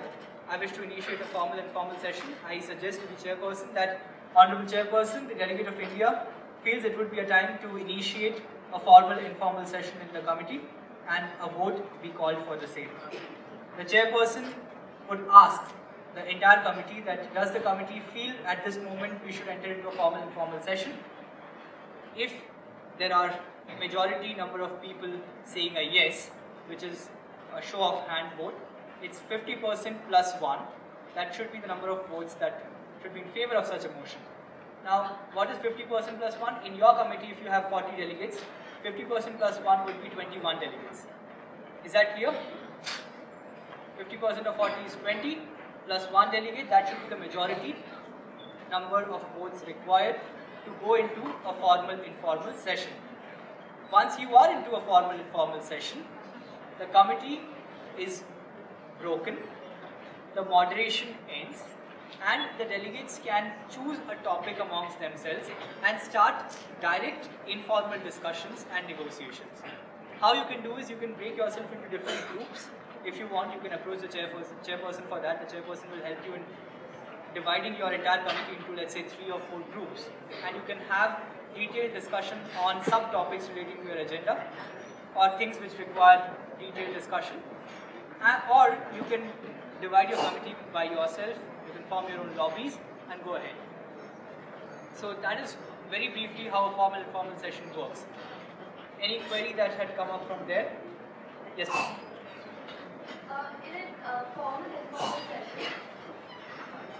In a formal informal session, again, like in a formal session, do you get 2 minutes to speak, or you just mingle and you talk about your problem? There is no formal speaking time as such, but at the same time you need to maintain the decorum of the house. Therefore, we would try to see that every delegate gets equal opportunity to speak within your group. Okay? That needs to be maintained. There we would see that which one of the delegates would come up to take such moderation in their hand. If you remember, in formal informal sessions, the chairperson is not going to moderate your discussion. So the chairperson can't say that, listen, you will be speaking for 2 minutes now, you will be speaking for 1 minute. The chairperson will not be there to guide you. So there we will see that which country or which group of countries come to moderate such a discussion and direct the debate in a proper manner. Alright? Thank you. Yes, ma'am. Here.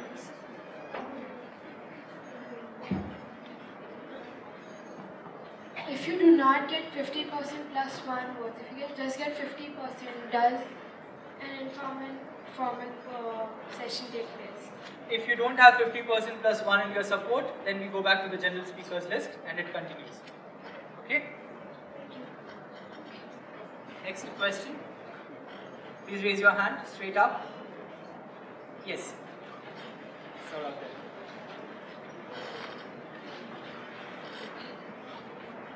Like in other MUN debates, there's a mod and an unmod. So is this formal, informal, like where you have to draft resolutions, or? I would suggest the first thing that students who have attended MUN conferences in the past, this is the time to unlearn.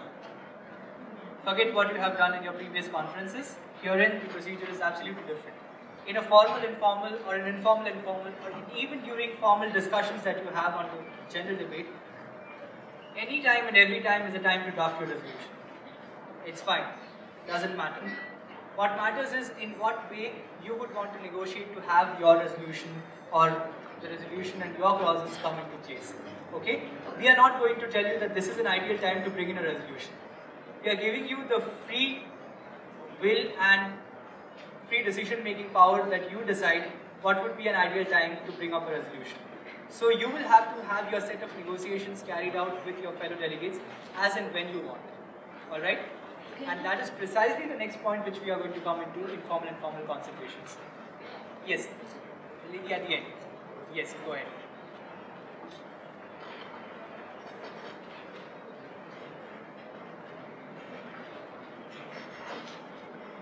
It says so in the speech, you have to say what your country has done to solve the problem. So my country has done like a million things to solve it. So whichever I like the best, I can talk about that. Yes, you have to time yourself accordingly, and whichever contribution you would like to highlight the most, you can do so. If you wish to not highlight anything, that is fine. It only goes according to what you wish to present in those 2 minutes. That was a query regarding formal debate actually. Let's come back to formal and informal. Queries regarding formal, informal sessions. Yes. There. During the formal, informal, you can move around and talk to the delegates in the room. Am I right? That's right. So, you can send diplomatic chits during the formal sessions, which is when you are also talking about forming alliances. So, how exactly is a formal, informal helping you any more than passing diplomatic chits during a formal session? Well, diplomatic chits may be passed for various reasons. It could be passed in order to clarify a statement that the delegate has made during the general debate. It could be passed to understand whether the delegate would be interested to speak if I yield the time to that delegate. It could be sent to clarify your position even if the delegate hasn't spoken at all during the general debate. It could be for any reason. But during formal, informal, you have the power or the right of free movement in the committee, in which you talk to other delegates and negotiate on the points that you wish to negotiate upon, or your country wishes to seek an answer for. So the only point or only difference that exists is the lack of moderation in the formal and formal. That there is no chairperson to push you towards a discussion. There is no particular general speakers list as such, and you would be the ones who would negotiate the course of the conference in the way that you want to. It's absolutely your free decision-making skills that we would be taking note of during these sessions of formal and formal.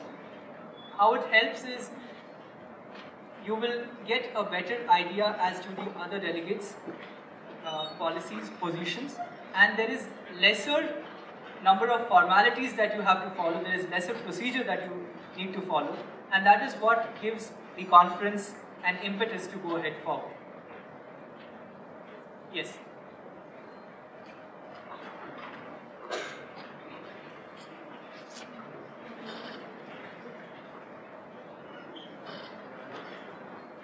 The informal session, do you have to speak extempore or can you get...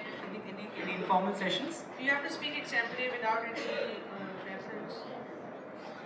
I cannot hear you. Could you make yourself... In the informal session, do you have to speak extempore, like without any... Do you have to speak extempore? Yeah. Ideally, apart from the research that you have done, everything that you speak in the course of the conference is in a manner extempore, because you are not aware as to what is going to happen next, and you might come with a plan in your mind, but the debate and the discussion takes you to another direction. So everything technically is extempore. Your research is the one which is going to help you throughout the conference as to what you would want to highlight in that particular situation. because you will be able to portray only your country's policies. You will not be able to direct how the discussion goes. So therefore, try to represent your country the best as possible in those set of circumstances that exist in that particular point in time. Alright?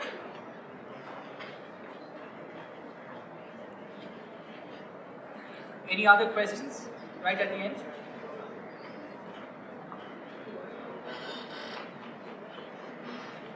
About the JITs that we pass, is there a special decorum which you follow, or you just can go forward and give it? And when can we give it? Do we only give it during a If that's a query relating to diplomatic chits, I would suggest that we take it at the end, and you can ask that to me directly. Are there any queries relating to formal, informal session as such? Yes. When a person initiates an informal session, does the chairperson have the right to, does he have to take everyone's vote, or can he decide on his own whether it should be initiated or not? That's right. The query is when a delegate suggests that the committee should go into a formal informal session, does the chairperson compulsorily have to take a vote on it, or can the chairperson use discretion to go ahead and adjourn the committee for a formal informal session? Ideally, the chairperson must take a vote before initiating any proceedings in the committee. Alright? And everything that happens in the committee is directed by the delegates through their voting. So it's a democratic process throughout. But in certain instances, by the permission of the Secretary General, the chairperson may initiate a formal informal session if it's in the best interest of the committee. Alright? But for that, the procedure needs to go through the Secretary General of the conference. Thank you. Yes. Does the chairperson have the authority to, if 50% plus one has voted in favor of an informal session, then does the chairperson have the authority to not go for such a formal informal? Question is, if a delegate wishes to convene a formal informal session, there is 50% plus one support as well, but the chairperson does not wish to do it. Can a chairperson negate such a session? The answer is no. Firstly, the chairperson cannot negate anything that the delegates wish to do in majority, except certain cases where it might spoil the decorum of the house. Alright?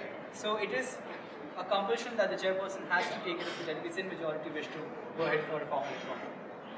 Any further questions? One question from there.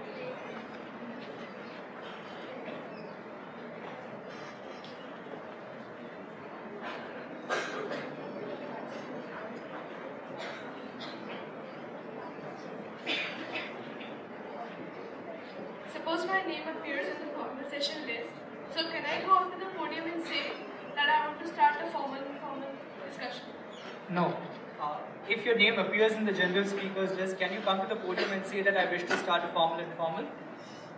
You may say so, but by saying so, it will not happen then. Now, you might suggest that after coming to the podium during a general speakers list, you can suggest that there are these issues. Let's say we are talking about weapons disarmament in general, okay? A weapons-free world, etc.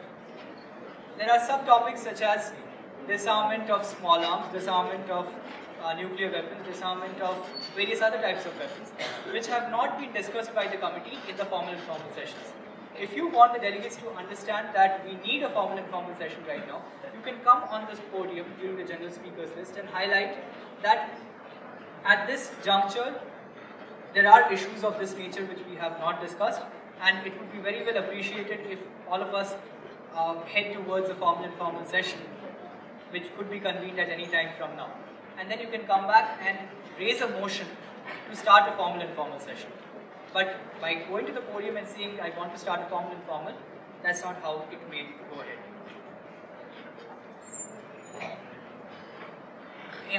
Any further questions on formal and informal, we will keep it until the end.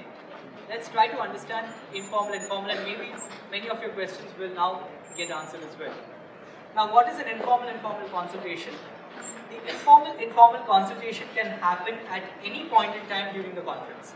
When the formal sessions are happening, when a formal informal happening, or at any time during the conference, 2 or more delegates can decide to have an informal consultation, can seek the permission of the chairperson and walk out of the committee.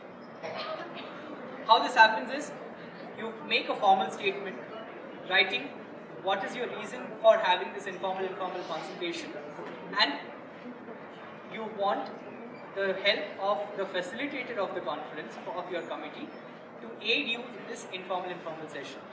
You pass such a notice to the chairperson goes ahead and approves it, and then 2 or more delegates along with the facilitator will walk out to start their negotiations. And this can happen at any point in time during the course of the conference. As you see, a formal session needs to be initiated by a majority vote. At the same time, an informal consultation always takes place in presence of the facilitator and with the permission of the executive board. And you can just excuse yourself from the committee, either go right at the end of the committee or walk out of the committee, have your discussion. If it is to draft a resolution, start drafting it and come back to the committee. So in an informal session, there is no procedural formality at all, barring the one which is required to start the process. And apart from that, you can just walk out, have your general consultation meetings and come back. Yes, sir.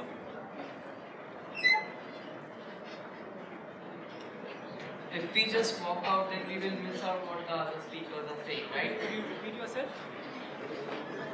If we just walk out, then we will be missing out on what the other speakers have to say, right? That's right.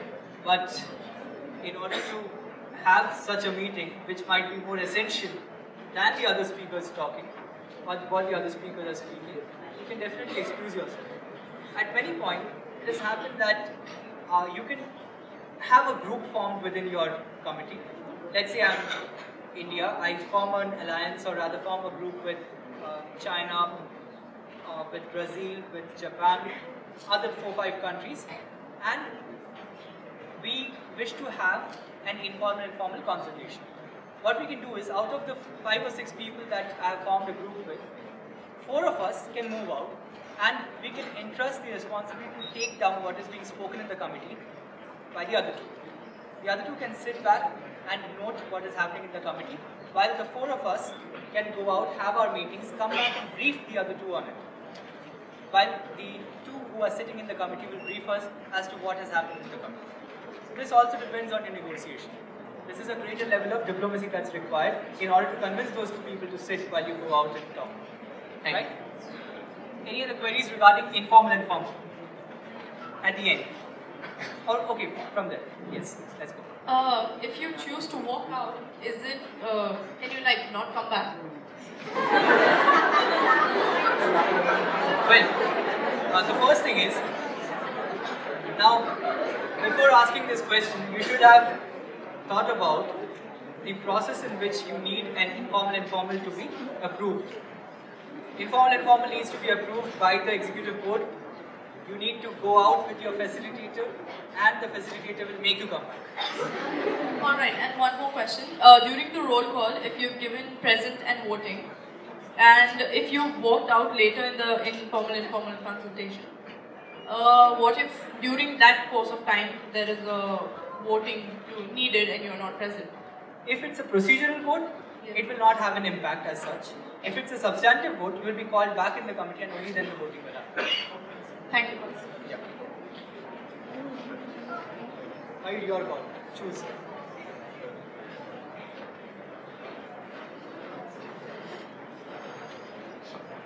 Go ahead. Wouldn't it hamper your relations with the person speaking up there if you just walk out? You need to understand what holds more importance. If there is such a delegate with whom you wish to maintain good relations and would not want to antagonize that person while they are speaking, then you can choose to walk out after the 2 minutes. Or not walk out. See, let's not term it as a walkout, because it's a very negative word to use. When I mean walk out, please add a space between these 2 words. And it makes a lot of difference when you do that. So, you can move out of the committee and have your consultations at any point in time without spoiling your relations and by prioritizing what is more important to you. If at that point in time an informal consultation is more important for your entire agenda as such, you should do that. If not, then stay back and hear the other delegate out, and then you can move on if you wish. Delegates will not ask a single question so far. I will Yes. only entertain those delegates henceforth for questions. Who have not asked any questions so far.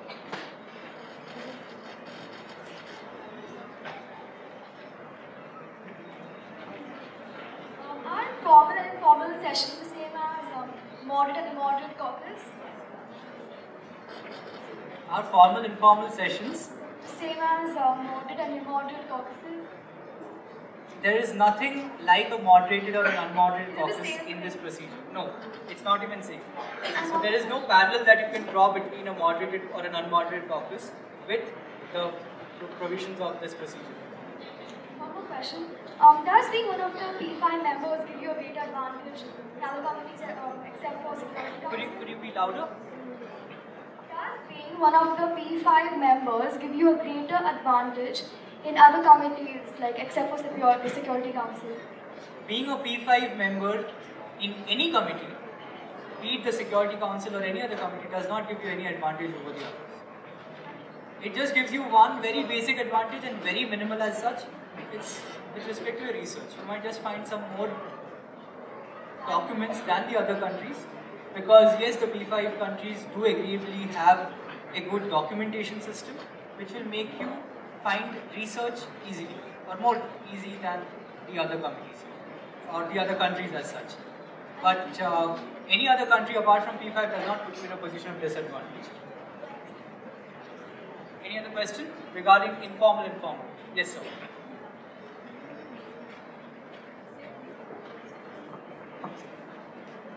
Is there any time period allotted for the informal consultation?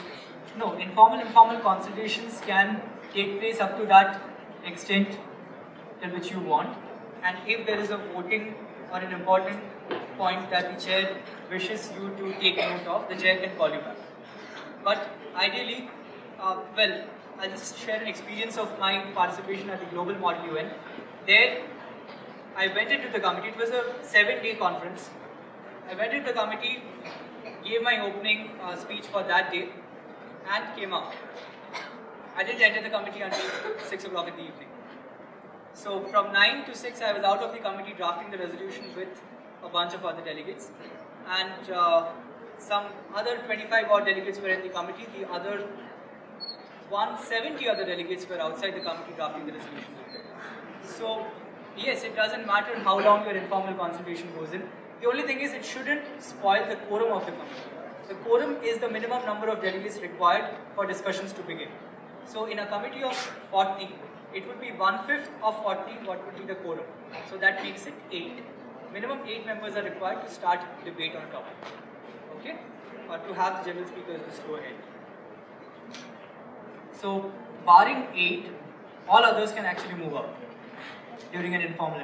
And that's absolutely fine. That's what happens at the UN. There are separate committee rooms allocated.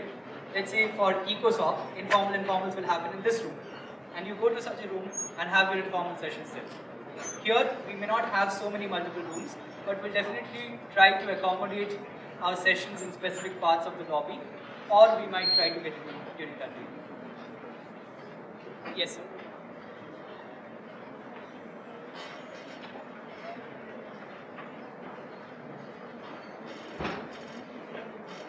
If a formal informal session is in progress, and so is it necessary for you to call out an informal consultation during this session in progress in order to specifically forge an alliance with another country?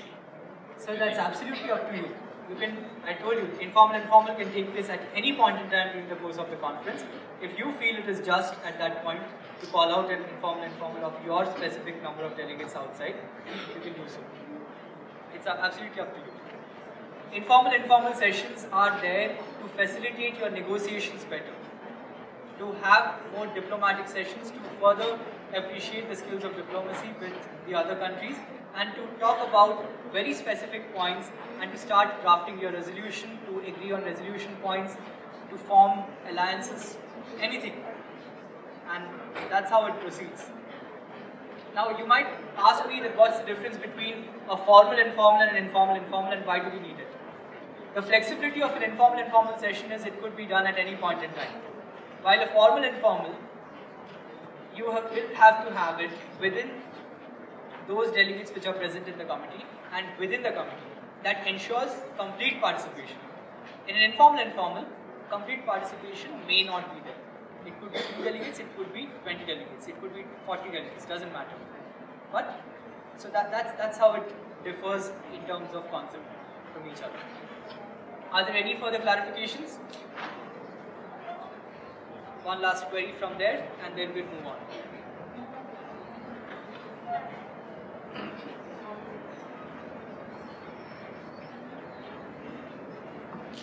If my country has not had a history of initiating informal consultations, would it be appropriate for me to do so? Firstly, it's difficult for you to even find a record of the informal informals because they are not accorded for. So as such, there is no record of any number of informal sessions that have happened because these happen in multiple amounts, and to maintain such a record would be humongous on the part of the UN. And that's why there is no record that you will find as such. So it would be absolutely up to you to decide when to have an informal session. With this, we would proceed on to the part of resolution. The details of resolution drafting as such will be dealt with in the committee, because if I deal with it right now, it's going to be an information overload. The resolution has some technical parts which will be clarified to you by your executive board members at such a time where you need to talk about the resolution. Alright? So that is something that you will have to do in the committee. What is the resolution? It's basically a draft which all delegates come together, or part of the delegates come together to form and highlight, to describe what is the problem as such, followed by what are the solutions adopted to address the problems. Therefore, the resolution is divided into 2 parts. It has a preamble called the preambulatory clauses, and then comes the action words, that what are the solutions that you are taking, and those are called the operative clauses, because the UN then operates or works on those clauses as such. So, in the preamble, how many of you have studied civics in school? Very good. The constitution begins with? Loudly. Preamble. What does the preamble talk about? It basically tells you what is India as a state. In the same fashion, a preamble of your resolution should say what the agenda is in brief. Alright? So it includes the description of the agenda, the past resolutions that have been passed on this agenda, what are the points that have been discussed in the course of your conference, etc. In the operative clauses, you will find that you are talking about what actions need to be taken from here on in order to address the problems which have been mentioned in the preamble. Is that clear? I'll entertain just 3 questions on these 2 clauses. Yes, ma'am. Over here.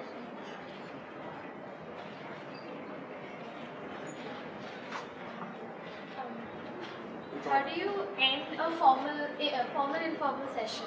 Like you said, it's like 50 plus 1, and then you have the discussion, and how do you end it? Is it like the way you do in the proper...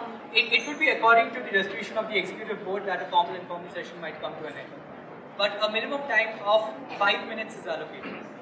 Any formal informal session cannot be ended in less than 5 minutes time. Alright? Any further questions on resolution? Apart from the drafting part which will be dealt with in your committee. Seeing none. Now, what are we looking at when you are coming in as delegates of your countries? First thing is, in what manner are you presenting yourself as a diplomat of your country? Secondly, in what manner are you representing your foreign policy? So we want the best possible representation of foreign policy. Thirdly, your diplomatic skills, which come out through the informal sessions. Your foreign policy comes out through your formal debate sessions. Your role realization comes out through your entire participation. Your drafting abilities will come out through your contribution in the resolution writing process. And oratory, though important, is one of the least focused skills that we're looking at. It's fine if you have difficulty in speaking, but that is not going to hinder your effectiveness in the committee as such. Alright? So don't worry if you don't consider yourself as an orator of that nature, but you can definitely excel at the UN if you keep or if you take care of the other 4 parts which are more important than oratory, which is role realization, adherence to foreign policy, your diplomatic skills, and your drafting abilities. Alright? Are there any further questions regarding your participation in this conference in general? And I'll take only 2 more questions on that. One from the extreme right. Yes, please stand up.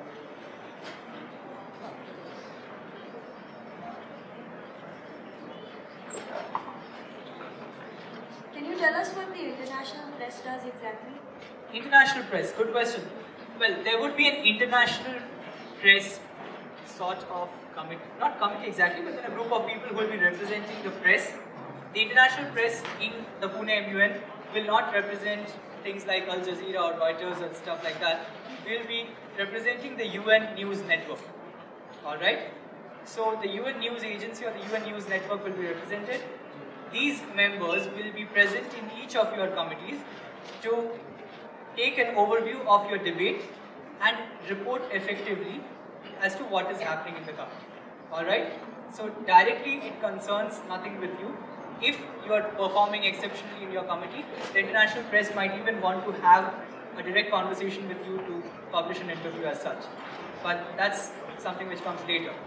Also, students, please remember that any motion for entertainment during the council or during the committee will not be permitted.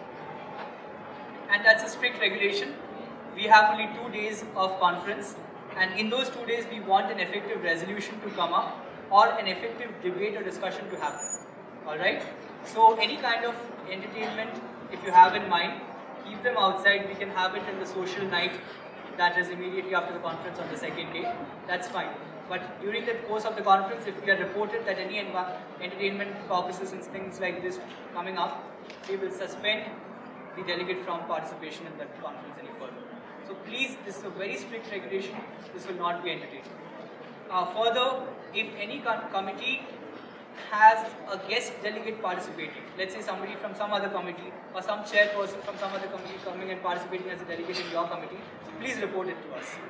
Guest delegates are also not allowed. It is only your sole participation that will be accounted for.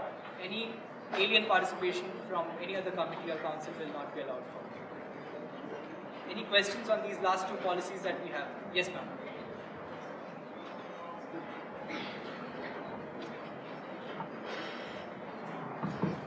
So what do you exactly mean by the drafting ability? Does it pertain to drafting a resolution? Yes, it pertains to the drafting of a resolution. And but that's again how you frame the group process. activity, right? Everyone participates in the drafting, right?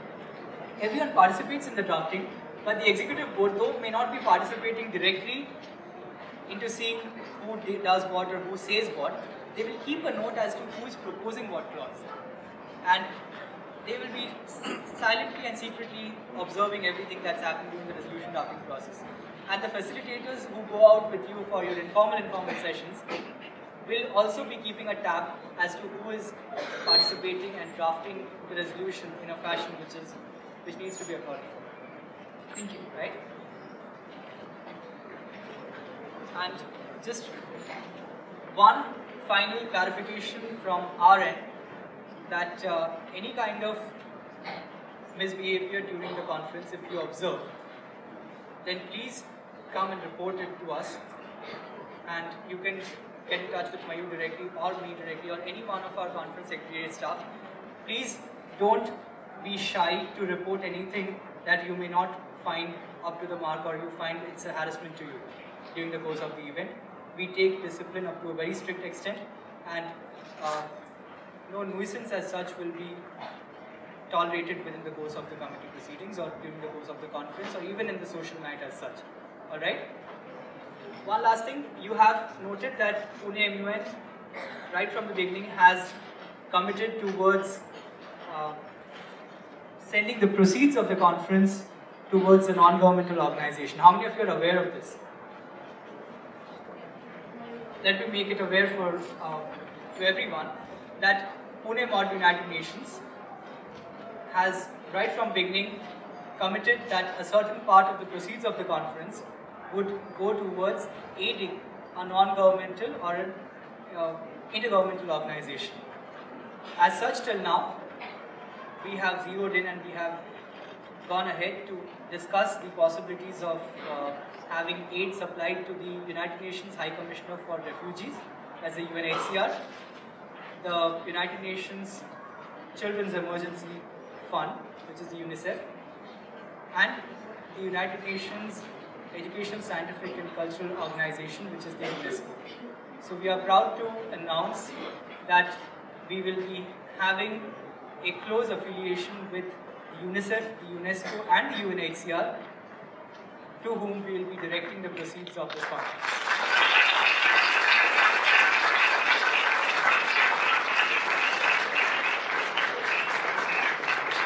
So that being the happy ending for it, I hope you have a brilliant conference ahead. Please look out for the delegates manual that we will be supplying and sending it out to each one of you through your email.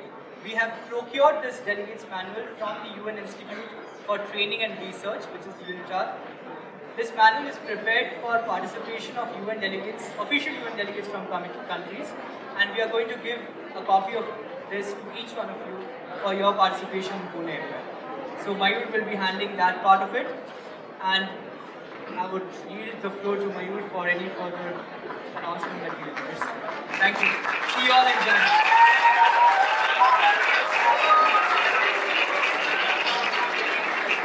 Thank you so much, Rudranil. I know you're all eager to go outside, and it's been 2.5 hours of very interesting a session, if I may say so. Hopefully. Hopefully. Just a few points that I would like to highlight. If in case you all are getting any laptops or any electronic gadgets, please get them totally charged, as we will be facing a problem when it comes to providing extension cords. We will try our level best to get whatever required, but any loss of any electronic gadgets, we are not responsible in any way. So even the parents that are present over here, I would request you to kindly take care of the electronic gadgets that will be taken. And if in case you all have any queries with respect to your procedure, you may email Rudranil. For those of you who don't have his email ID,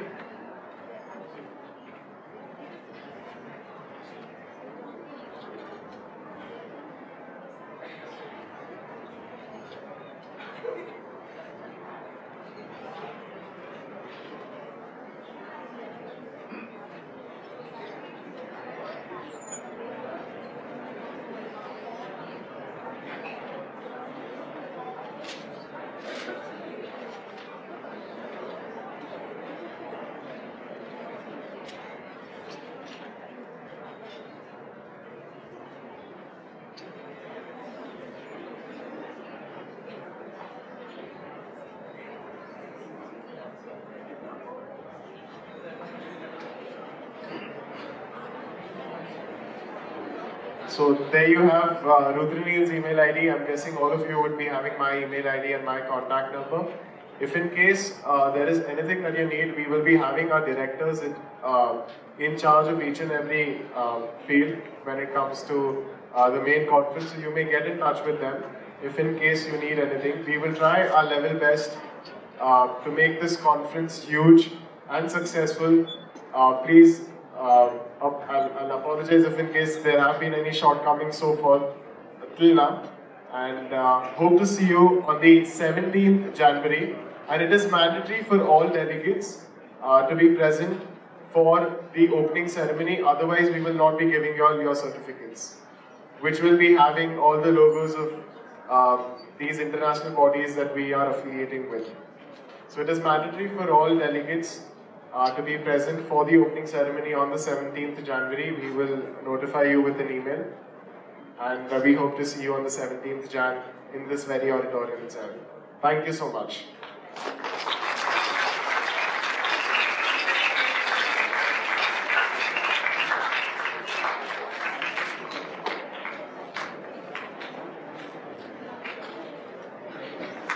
Guys, just one last announcement.